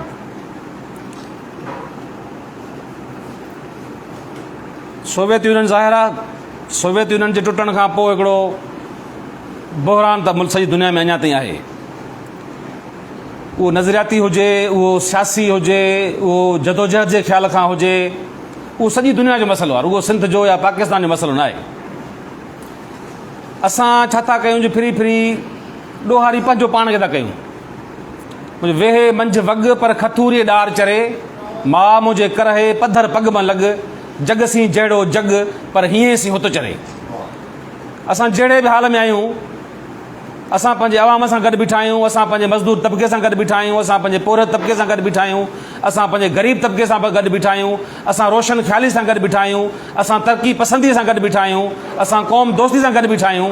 मां सम्झां थो त 30 सालनि जे जदोजहद खां पोइ बि माण्हू उन जॻहि ते जेकॾहिं बीठो आहे, इहा बि उनजे लाइ वॾी अॼु जे हिन सरमाएदारी जे दौर में इहा तमामु वॾी ॻाल्हि आहे। ऐं जेके दोस्त उहे बीठा आहिनि उन्हनि खे सलाम आहे उन ॻाल्हि जो। तंहिंजे करे असां हिक ॿिए खे ऐं पंहिंजो पाण खे, इवन हिक ॿिए खे या पंहिंजो पाण खे रुगो साईं जीअं एहसन जाफ़री चयो त उनखे बरोज़ इल्ज़ाम ठहिराइणु पंहिंजो पाण खे, इहो रवैयो असांखे तरक़ करणु घुरिजे।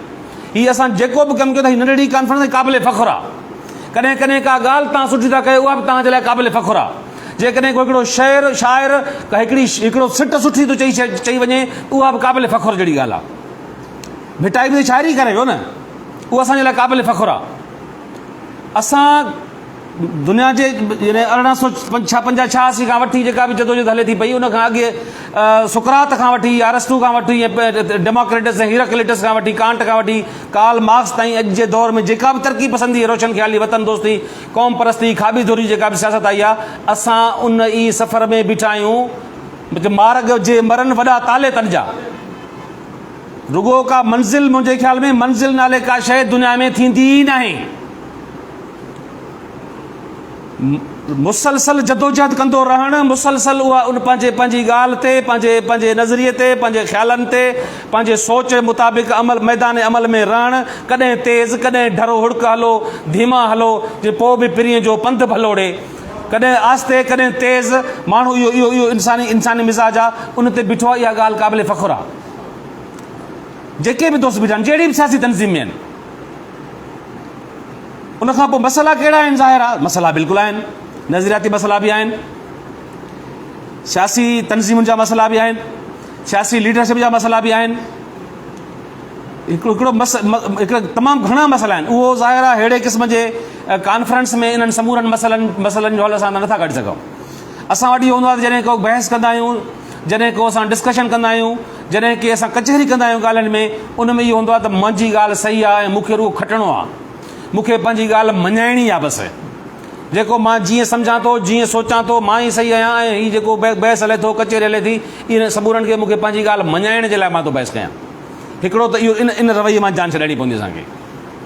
बहस कयूं सम्झण जे लाइ हिक ॿिए खे, नंबर 1। नंबर 2, ज़ाहिर आहे मसइला इहे आहिनि त गुलशेर शर साहब वारा जवानी खां वठी हिन महिल ते भल हलनि था न, सियासत कनि था न, कॾहिं तेज़ कॾहिं थधो। असीं शागिर्द सियासत खां वठी 12 खां वठी जेको हलिया आहियूं, कामरेड न बना सॼी उमिरि ज़िंदगी ॾिनी अथई इन ॻाल्हि खे। आख़िर उहे माना असां चाहियूं छा? सियासत जी माना इहा आहे त बहरहाल पसो पेश असांखे हिन इक़्तिदार ते कब्ज़ो करिणो आहे न, पसो पेश असांखे पावर खपे न, पसो पेश असांखे ताक़त खपे न। उहा कीअं ईंदी? उन जे लाइ ज़ाहिर आहे हिकु दफ़ो वरी समूरनि उन्हनि धुरनि खे वेहणु घुरिजे, ऐं उन ते भले 2 ॾींहं छा 3 ॾींहं छा हफ़्तनि जा हफ़्ता बहस थियणु घुरिजनि, उन ते कचहरियूं थियणु घुरिजनि, उन अवाम वटि वञणु घुरिजे, माण्हुनि वटि वञणु घुरिजे। इहे समूरा बहस हलनि। हिननि हालतुनि में जेके बि दोस्त जेतिरो कुझु बि कनि था, उन्हनि खे शाबस हुजे, उन्हनि खे सलाम हुजे। ये 5 ॼणा आहियूं, असांखे समूरनि दोस्तनि खे मुंहिंजे तरफ़ां जेको आहे शाबस आहे। गुलशेर शर साहब खे शाबस आहे, जीअं ही 30-40 माण्हू गॾु कया 2 ॾींहंनि में, ऐं असां हिते आयासीं, सभु थियासीं। त इहो रुॻो असां नतीजा न मिली सघिया आहिनि। असां नतीजा त कोन मिली सघिया, बाक़ी सदियुनि खां नतीजा कोन मिलिया हूंदा। हीउ हिकिड़ो सफ़र आहे, इर्तिक़ाई अमल आहे, शयूं इवॉल्व थियनि थियूं। जॾहिं अरस्तू ॻाल्हि कई, उनखे नतीजा मिलिया हुया छा? हे त कार्ल मार्क्स ॻाल्हि कई, ख़ुदि कार्ल मार्क्स खे भला नतीजा मिलिया हुया छा? हे त कामरेड लेनिन वारनि जी जेको आहे हिमत करे जदोजहद करे मैदान खे जन नतीजा हासिल कया।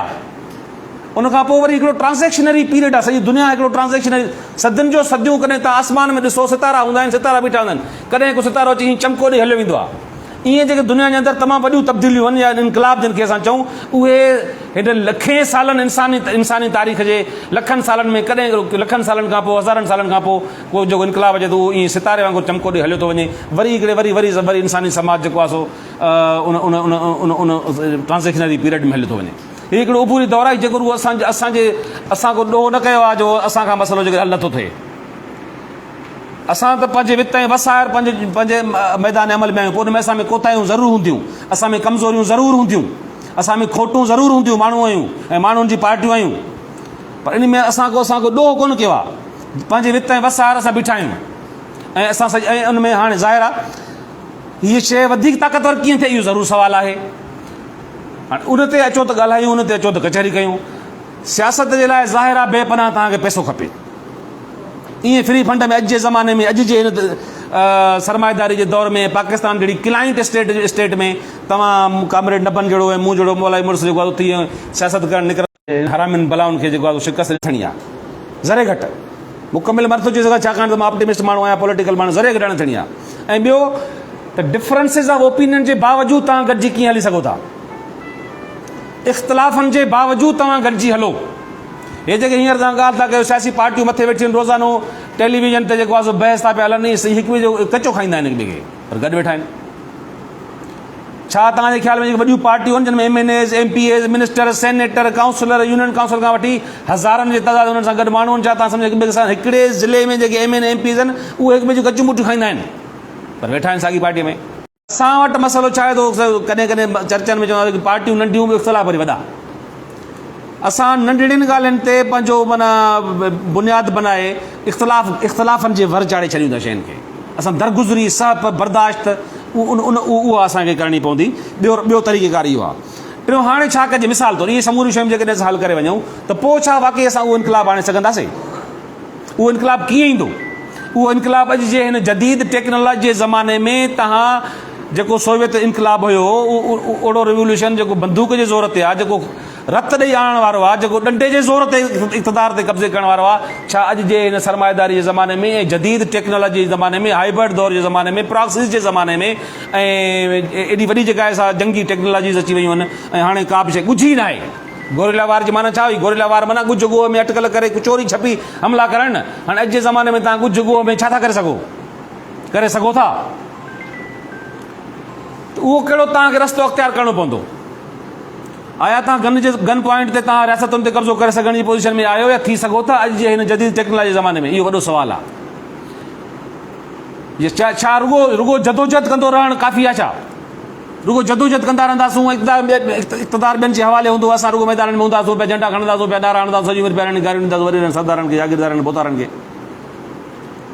या कोई इलेक्शन जो रस्तो वठी उतां जेको आहे सो काउंसलरी खां शुरू कयूं, माण्हू MN MPs सां वञी मुक़ाबिलो कयूं, इलेक्शन जो रस्तो वठी उन्हनि सां वाक़ई बीही रहूं ऐं आवाम में घिरी वञूं, हिननि खे उघाड़ो कयूं, नंगो कयूं ऐं मैदान मल्हायूं ऐं माण्हुनि खां जेको आहे वोट जी सूरत में जेको आहे सो खटी अचूं ऐं वरी जेको आहे सो असां पोइ असांजी पंहिंजनि मक़सदनि जा ऐं पंहिंजनि ख़्यालनि जा जेको आहे आइन में तरमीमूं कयूं ऐं समूरियूं शयूं कयूं। छा इहा शइ मुमकिन आहे? त ख़ुदि इहे वॾा बहस आहिनि। इन ते असां जे करे 5 ॼणा में ते वेंदासीं न त पाण उथी विड़ी पोइ उथंदासीं, भई ठही न उथंदासीं। हिकिड़ो वॾो मसइलो असां सां इहो आहे। ॿियो सियासी फ़िरक़ेवारियत। मुंहिंजी पार्टी आहे, माना जेकी नंढड़ी आहे, 5 माण्हुनि जी आहे, मुंहिंजी जेका पार्टी आहे उहा ई भली आहे, उहो ई सही, जेको मुंहिंजो लीडर ॻाल्हि थो करे फ़क़ति उहो ई सही आहे। जीअं हाणे इमरान ख़ान जेको ॻाल्हि थो करे, सॼो ॾींहुं कूड़ था हणनि, पर हुनजा जेके फॉलोअर्स आहिनि उहे चवनि क़ुर हाल आहे, बसि हिन खां सवाइ ॿी का ॻाल्हि ई कान्हे का, जेको इहो थो चए इहो सच आहे, बाक़ी जेको पका ॿी जेको करे बक थी करे। इहा जेका सियासी फ़िरक़ेवारियत आहे उहा असांजे हिननि नंढड़ियुनि सियासी पार्टियुनि जे अंदरि बि आहे। त जेका ॻाल्हि मुंहिंजी पार्टी थी करे फ़क़ति इहा सही आहे, बाक़ी सॼियूं जेके सभु आहिनि इहे जेके ग़लति आहिनि, चरिया आहिनि। हिकिड़ो इहो। उन खां सवाइ हींअर त असां अञा वरी चढ़ी आया आहियूं, जो हींअर गॾु वेहूं था, हिक ॿिए सां मोहबत वधी आहे, हिक ॿिए खे सम्झो बि आहे, ज़ाहिर हणी बीठा बि आहियूं, ज़ोर हर कंहिं ॾिना आहिनि। तॾहिं वरी ॿीहर जॾहिं सेकेंड थाट अचनि था, जॾहिं रीथिंक कयूं था शयुनि खे, तॾहिं वञी हाणे कुझु न कुझु असां हिक ॿिए जो मुंहुं ॾिसूं था, वेहूं था, कचहरियूं कयूं था, हिक ॿिए खे सहूं था ऐं हिक ॿिए खे वाक़ई सम्झूं था त यार सभु रुॻो असां सही कोन आहियूं, भई चङो कमु जेको बि करे थो उहो उनखे शाबस ॾियो, चङो कमु जेको बि करे उहो मुंहिंजो कमु थो, सभु कमु मां त नथो करे सघां, न को मुंहिंजो वत बस आहे। कामेड नबन सुठो कमु कयो, तोखे सलाम आहे। सुंदर जाचड़ 5 मोर्चे ते सुठो कमु थो करे, उनखे बि सलाम आहे। जेको चङो कमु करे थो, त इन मां अचो त मुंहिंजे ख़्याल में इतिहाद जेके आहिनि न असांजा, इतिहादनि जो तजुर्बो जेको आहे उहो को एॾो सुठो न रहियो आहे सिंध में। खोड़ इतिहाद थिया आहिनि, सॼी ज़िंदगी असां इतिहाद कया आहिनि। मुंहिंजो ख़्यालु इहो आहे, मां इन ख़्याल जो आहियां, पोइ हाणे उन में इवन मुंहिंजी पार्टी में बि कमज़ोरियूं हूंदियूं आहिनि बि सही शायदि, त हे जेके नंढियूं पार्टियूं आहियूं असां इतिहाद में भले हलूं, हिकु ॿिए ॾिसूं, इन्हनि खे घटि में घटि हिकिड़ी पार्टी कयूं।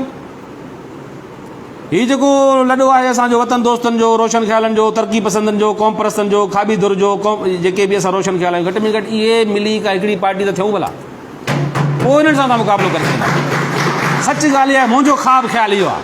बाक़ी ज़ाहिर आहे को हेॾा मक़सदु बुनियादी तौर ते सभिनी जो साॻियो आहे, मूंखे कंहिंजे ईमान ते शक न आहे, कॾहिं बि न रहियो आहे शक। हर को चाहे इहो थो त यार आवाम जी भलाई थिए, मज़दूर तबिके जी भलाई थिए, पोरत जी भलाई थिए, बराबरी जी बुनियाद ते हिकिड़ो समाज ठही अचे, ग़रीब हुकुमरानी अचे, थुले लेखे त ॻाल्हि ई आहे न। पोइ कन खे हेॾां वठोसि, तव्हां कन खे हेॾां वठोसि।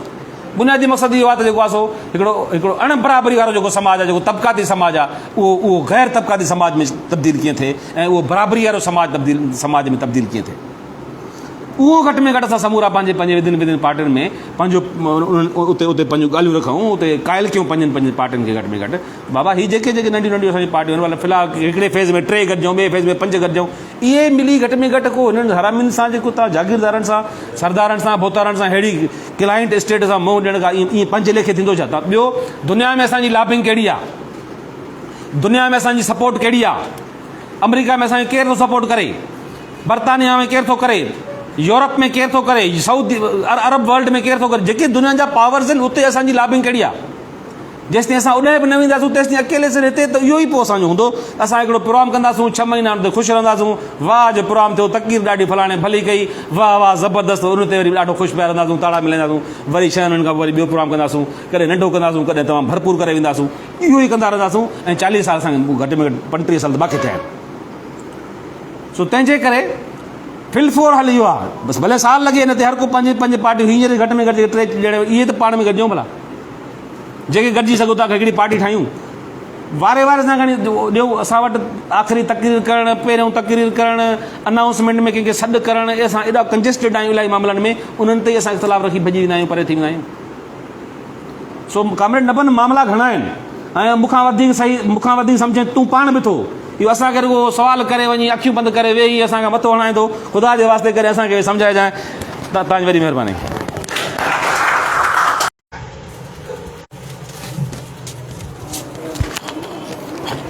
इहो असांजो दोस्त हकीम लंगेजो साहब वेहमंद बंबोर में करको वाको वस चढ़ी ॾाढनि डूंगरे पेर पुनूअ जो पस डूंगर मंझां ॾस पवंदई हो त पुनूअ जो। हाणे मां जागरता फोरम जे सरवाण पंहिंजे साथी दोस्त डॉक्टर गुलाम रसूल घुमरे साहब खे गुज़ारिश कंदुमि तो पंहिंजे ख्याल जो इज़हार करे। सन्हा भाई मसप विया वासी गंजा जनी जीअ झड़प हाथी हंधा नचुरे। साथियो अॼु मज़दूर कॉन्फ्रेंस जे मौक़े ते शिकागो जे शहीदनि खे सुर्ख सलाम ऐं इन सां गॾु शिकागो जे शहीदनि खे ख़िराज तहसीन पेश करण जे लाइ हिन कॉन्फ्रेंस में शरीक थींदड़ सभिनी साथियुनि खे पिणु सुर्ख सलाम। अॼु असीं शिकागो जे शहीदनि खे यादि पिया कयूं ऐं उन्हनि जे वचन खे दोहरायूं पिया। उनजो सबबु छा आहे? जेकॾहिं पाण हिकिड़ो तारीख़ी जाइज़ो वठंदासीं त शिकागो जे शहीदनि 1886 जे अंदरि जेका क़ुर्बानी ॾिनी, जेका उन्हनि जा रत हाणा रेटा कपिड़ा झंडे जी सूरत अख़्तियार कई, जेका अॼु बि इनकलाबी झंडे जी सूरत में तव्हां असांजे साम्हूं आहे, असीं अॼु उन्हनि खे यादि पिया कयूं। उन्हनि जो एहतिजाज छा ते हुयो? उन्हनि जो एहतिजाज सभ खां वॾो जेको उन्हनि जो मसइलो हुयो उहो हुयो वक़्तु, टाइम। उन वक़्तु उन्हनि खां 12 खां 16 कलाक मज़दूरी कराई वेंदी हुई, टाइम वरितो वेंदो हो। सनतकार उन खां एतिरो टाइम वरिता हुया ऐं उन सां गॾु के बि इंसानी जेके ज़रूरतूं हूंदियूं आहिनि उहे उन्हनि खे मुयसरु न हुयूं। इंतिहाई बदहाली जो शिकार ऐं तमामु घणो टाइम मज़दूरी करण खां पोइ उन्हनि माण्हुनि इहो वचन कयो त छो न इन जे ख़िलाफ़ का जदोजहद कजे ऐं पोइ उन्हनि जे जदोजहद इहो रंग लाथो ऐं तव्हां ॾिठो त 1886 जे अंदरि हुनजी जदोजहद थी आहे।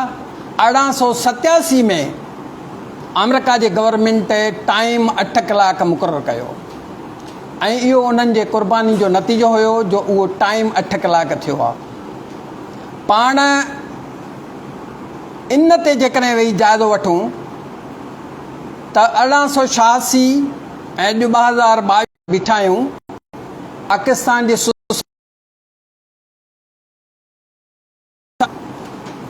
मज़दूरनि खां जेको टाइम आहे उहो केतिरो वरितो थो वञे, जेकॾहिं तव्हां उन ते जाइज़ो वठंदो त उहो ई 12 खां 16 कलाक आहे।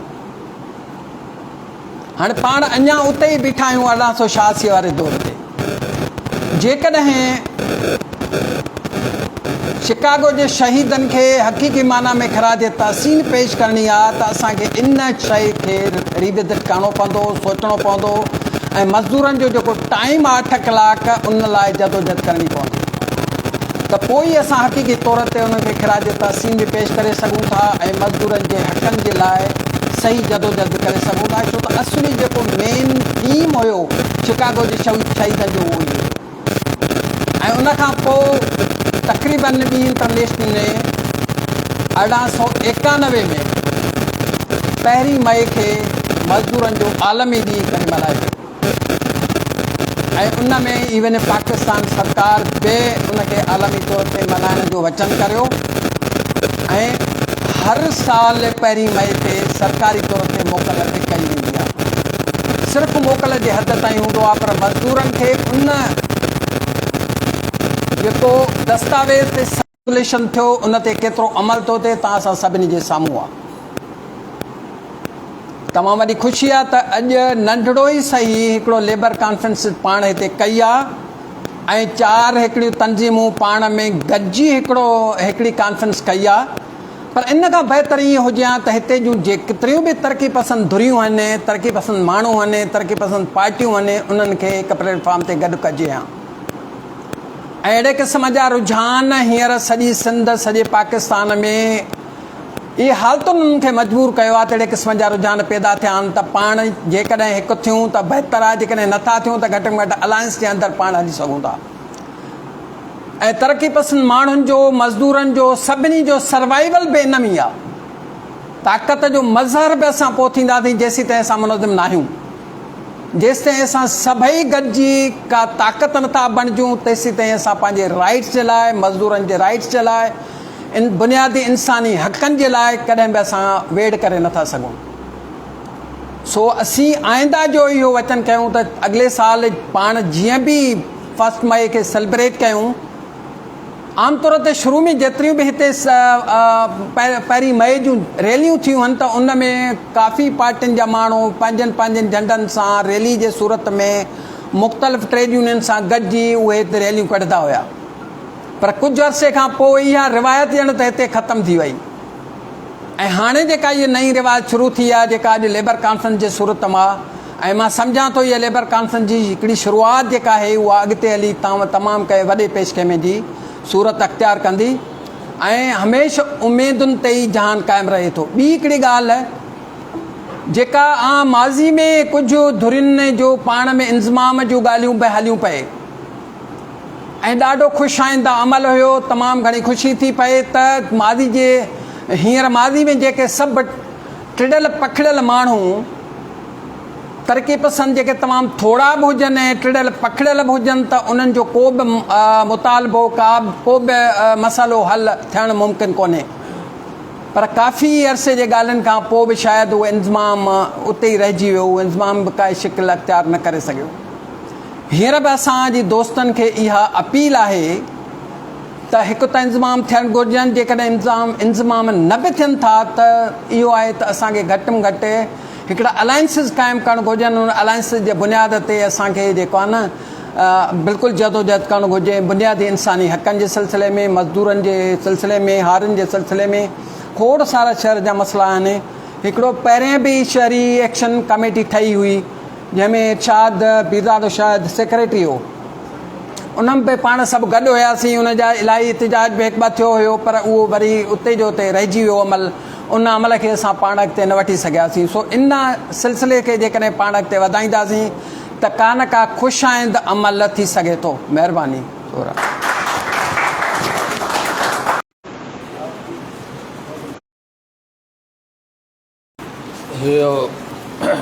साईं डॉक्टर गुलाम रसूल गुमरो साहब, लतीफ़ साईं चयो त से पुॼारा पुर थिया, से पुॼारा पुर थिया, समुंड सपोयो जिन, आंदाऊं अमीक मां ज्योति जवाहरनि, लधाऊं लतीफ़ चए लालू मां लहरनि, कान्हे क़ीमत तन मुल्ह महागोतन जो। आख़िर में पंहिंजे उस्ताद, पंहिंजे अॻुवान वतनदोस्त जमहूरी पार्टी जे सरबराह कामरेड गुलशर शर खे गुज़ारिश कंदुमि पंहिंजी ख़्यालनि जो इज़ाफ़ो करणु।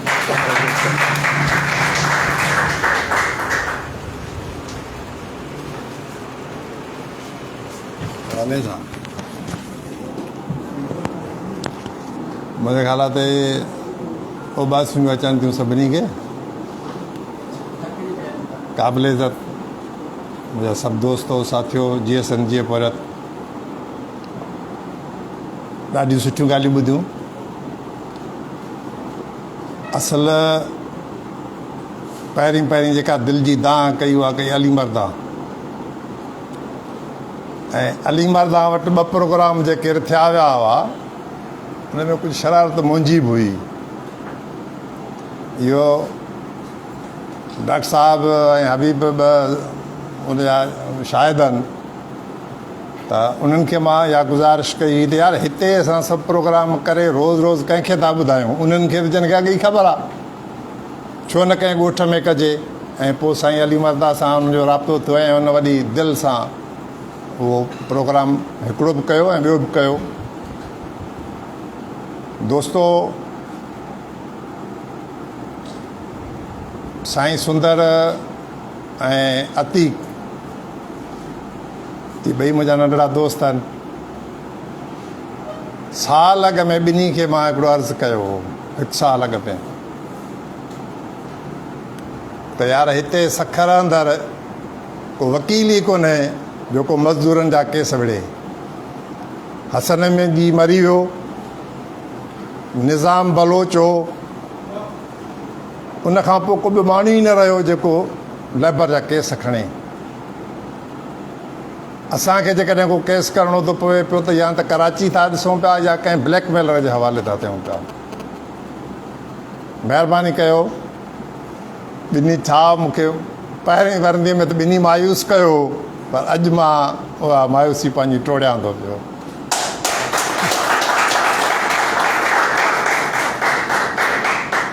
साथियो, हिन क़िस्म जूं गॾिजाणियूं असां अॻ में बि कयूं आहिनि।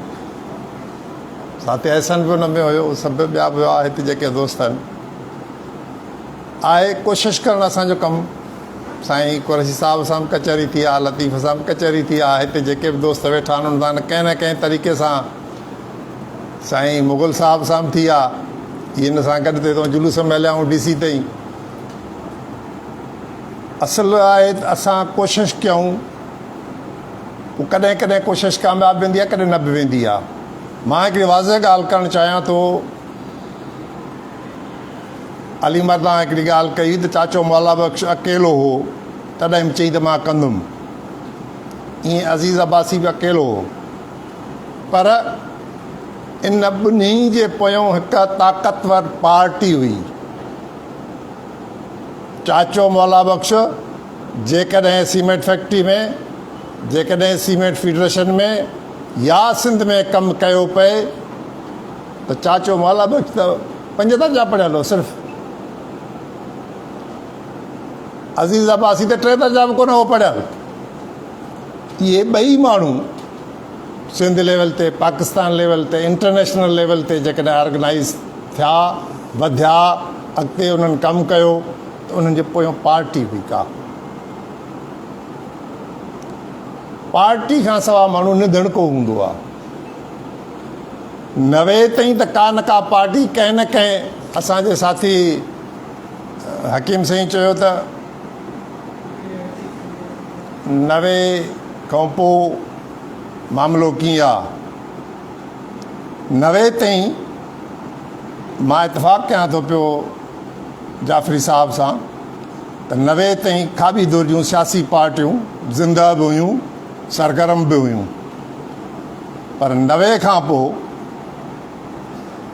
उहे आहिस्ते आहिस्ते आहिस्ते डिक्लाइन, माना पोइते हटंदियूं वयूं। हाणे वरी 2015-16 खां पोइ वरी उन्हनि में साह पियो आहे। इहा मायूसी जी ॻाल्हि न आहे। कॾहिं कॾहिं 2 क़दम अॻिते, 4 क़दम अॻिते, 2 क़दम पोइते बि थींदा आहिनि। के शयूं कॾहिं कॾहिं ख़ामोश बि थी वेंदियूं आहिनि, पर मरंदियूं न आहिनि।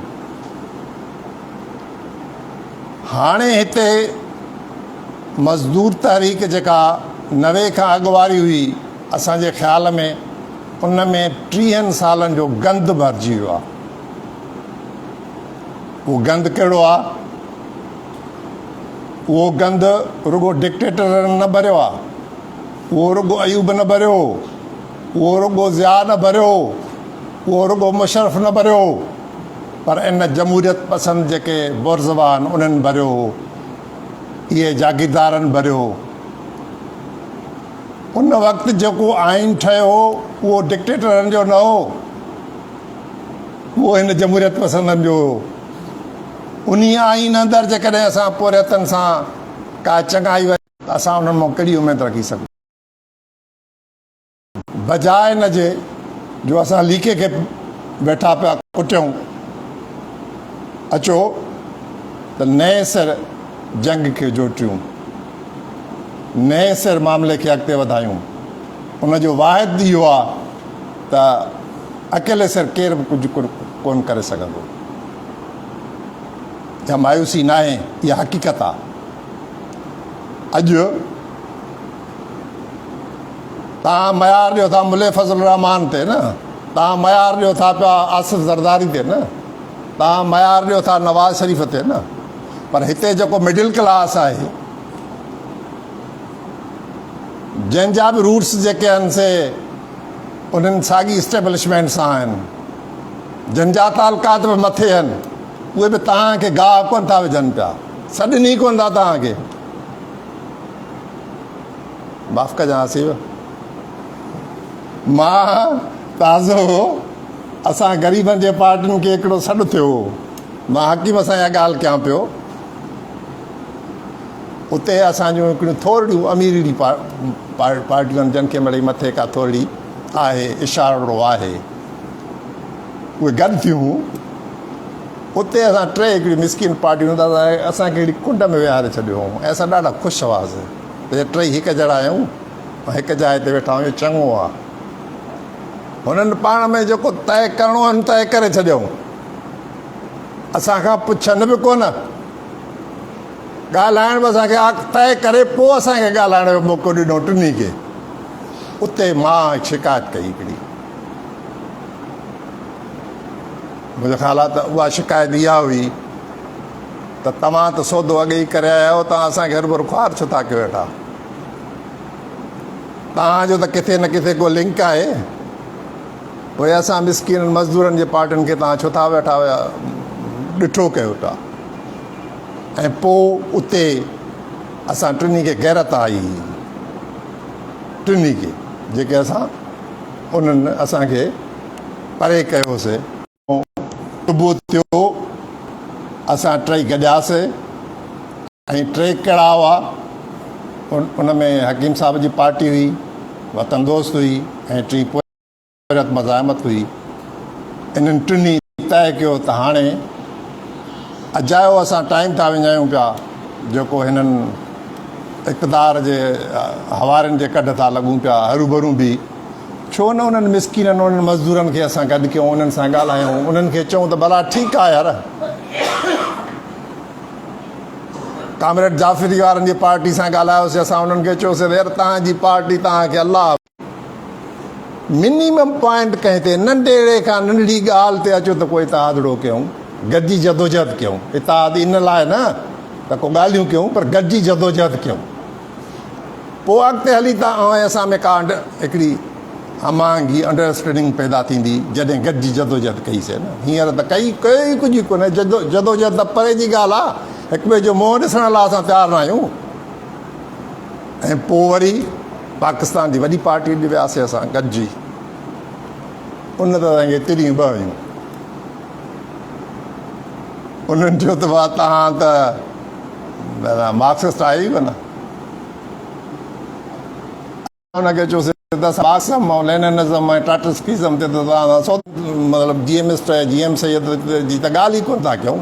असां त कयूं था सिंध जे मसइलनि ते, मज़दूरनि जे मसइलनि ते, हारनि जे मसइलनि ते नंढड़ी का सरगर्मी कयूं, पोइ तय कंदासीं जॾहिं एतिरा थियासीं, वॾा थियासीं त बाबा रूसी इनकलाब ईंदो, मार्क्स सही हो, लेनिन सही हो, स्टालिन सही हो या ट्राटस्की सही हो, त इहो त पोइ जी ॻाल्हि आहे न। उहो त विड़िया 150 साल अॻु में हिक ॿिए सां जेको 100 सालनि खां वठी हले पई जंग उन्हनि जी, पंहिंजी धरती जेका ॿरे थी पई उन ते तव्हां छा था कयो पिया वेठा।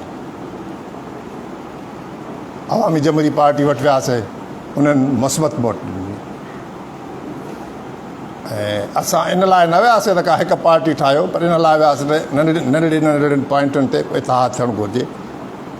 छो जो असां सम्झूं था अॼु जो मज़दूर मसालो योम में मल्हाइण सां हल कोन थींदो।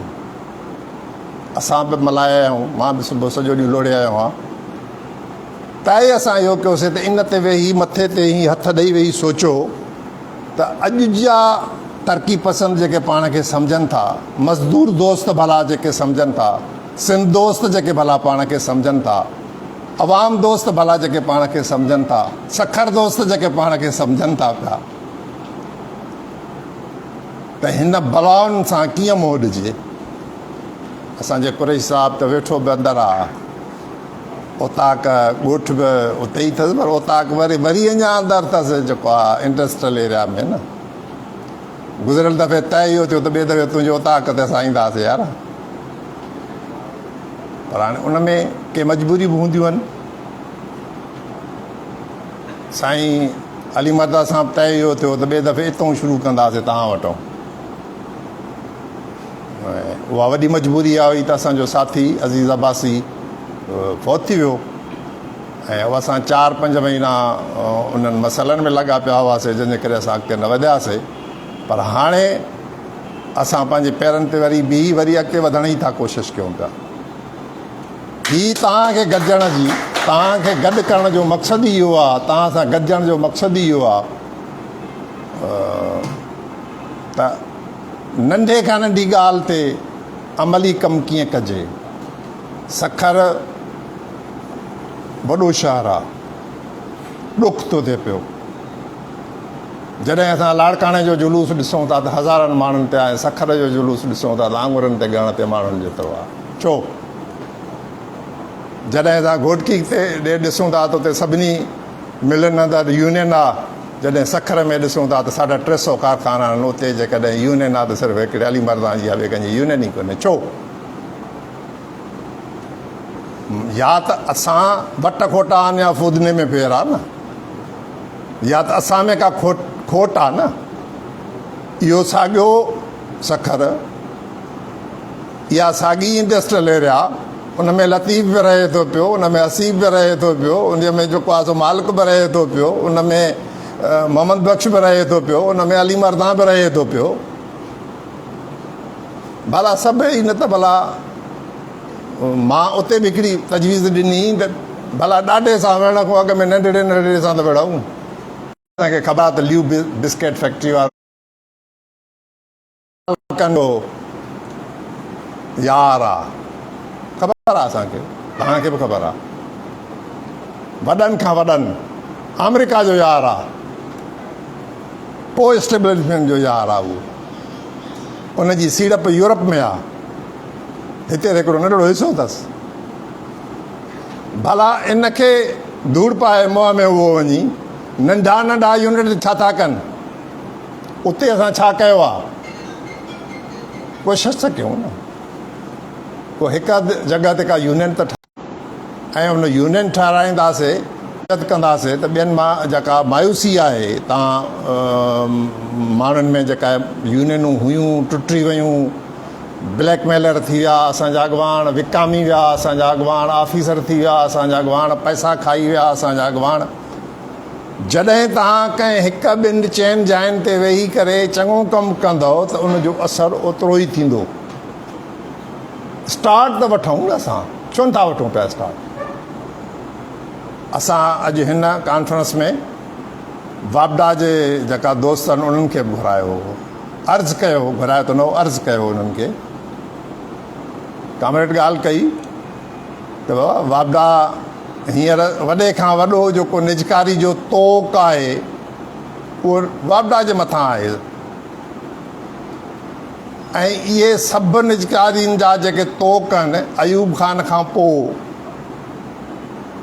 नेशनलाइज़ेशन थी, भुट्टे साहब जे टाइम ते ग़लति क़िस्म जी डीनेशनलाइज़ेशन थी, ऐं वरी ज़िया जे टाइम ते जेका अंधे नमूने सां जेके जो विकिरो शुरू थियो। अचो त वेही हिन ते सोचूं। मां पर उहे दोस्त न आया, थी सघे थो मथां उन्हनि खे हुकुम मिलियो हुजे त भाई हे त कम्यूनिस्ट अथव, हे त काफ़र अथव, इन्हनि ॾे न वञो, असां मुस्लमान आहियूं, मथां कावड़जी वञे वॾी सरकार तव्हां सां। थी सघे थो जो असां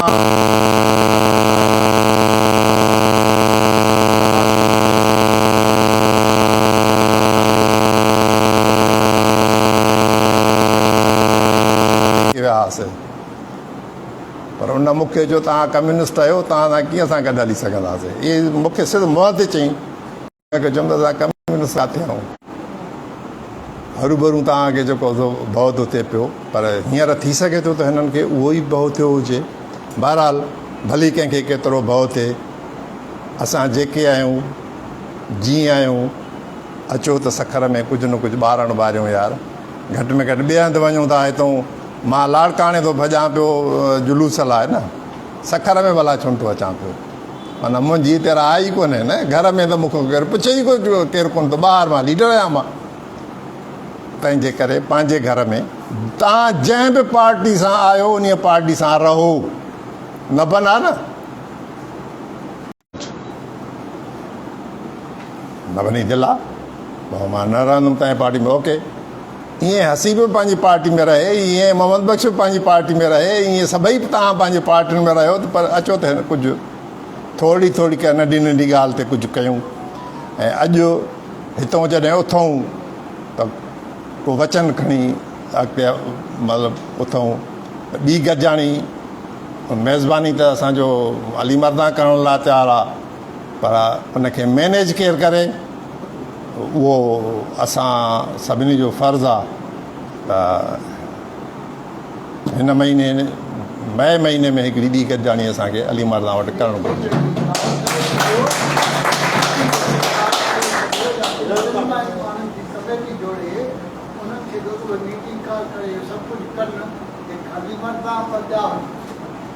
न ॿिया त हिकिड़ो तूं हुजो, तूं रुगो ॿियनि तूं रुगो ॾस थो ॾे माण्हुनि खे, तूं पाण बि त कर न ॾे। रुगो ॾस छो थो ॾे रुगो ॿियनि खे वेठो, रुगो रुगो रुगो रुगो बुरका थो ॾे पियो वेठो ॿियनि खे, पाण करण लाइ तयारु न आहे। अती खे खाइण बि मूंखे अचो, फलाणा खाइण बि, हा फलाणा खाइण बि मूंखे अचो। बहरहाल असांजी इहा ख़्वाहिश हूंदी त ॿीहर ही जेके बि असां 4 गॾु थिया आहियूं, इहे सखर में 4 तरक़ी पसंद तंज़ीमूं आहिनि। 5 खे बि असां अर्ज़ु कयोसीं, ऐं साईं वारनि खे बि असां फ़ोन असां ई कयो आहे, जंहिंजे करे साईं आयो आहे। साईं वारा बि पाकिस्तान लेवल ते इंटरनेशनल लेवल ते पार्टी आहिनि, इहे बि पुछनि। ऐं असां हैदराबाद में इहो कमु कयो आहे त 8 पार्टियुनि जो गॾियल हिकिड़ी जेको आहे सो थियो आहे। ऐं ईंदड़ मई में पक सां मां तव्हांखे चवां थो त 8 न त 6 पार्टियुनि जो त जेको अलायंस ठहंदो ई ठहंदो। 2 उन में कुझु वॾियूं आहिनि पार्टियूं जंहिंखे असां कुझु नथा चई सघूं, ऐं उन्हनि 6 में 3 त हिते वेठा आहिनि। हे त उहा ई पार्टी असांजी आहे न, चोथों बि असां सभिनी जी पार्टी आहे। बाक़ी जेके रहियल आहिनि दोस्त, असां उन्हनि सां बि ॻाल्हाईंदासीं। ऐं ॿी जेका गॾिजाणी थींदी उन में 4 तंज़ीमूं न, पर घटि में घटि 7-8 तंज़ीमूं उन में गॾु हूंदियूं। ऐं असां इहा पक था सम्झूं या उमेद था सम्झूं था त ईंदड़ जेको प्रोग्राम हूंदो उहो अली मर्दा जे ॻोठ में हूंदो। ऐं पोइ वरी को ॿियो प्रोग्राम जेकॾहिं को ॿी दावत असांजो हीउ ॾींदो हकीम ज़ंगीअ जो, इहो रोयल फ़क़ीर ते ॾींदो आहे माण्हुनि खे दावतूं। ॿी वरी का हुनजे ॻोठ में हूंदी। असुलु ॻाल्हि आहे त ईअं फुड़ी फुड़ी तलाउ थींदो न। महिरबानी। हीअ असांजा हिकिड़ा दोस्त शिकारपुर खां आया आहिनि जिन खे मुंहिंजो ख़्यालु आहे त 2 ॾींहं मोकल आहे, न त उन्हनि लाइ वॾी ॻाल्हि आहे त 12 वॻे ताईं हू वेहनि दोस्त। तव्हां सभिनी जी वॾी वॾी महिरबानी, कुर्ब लख लाइक़, थैंक यू।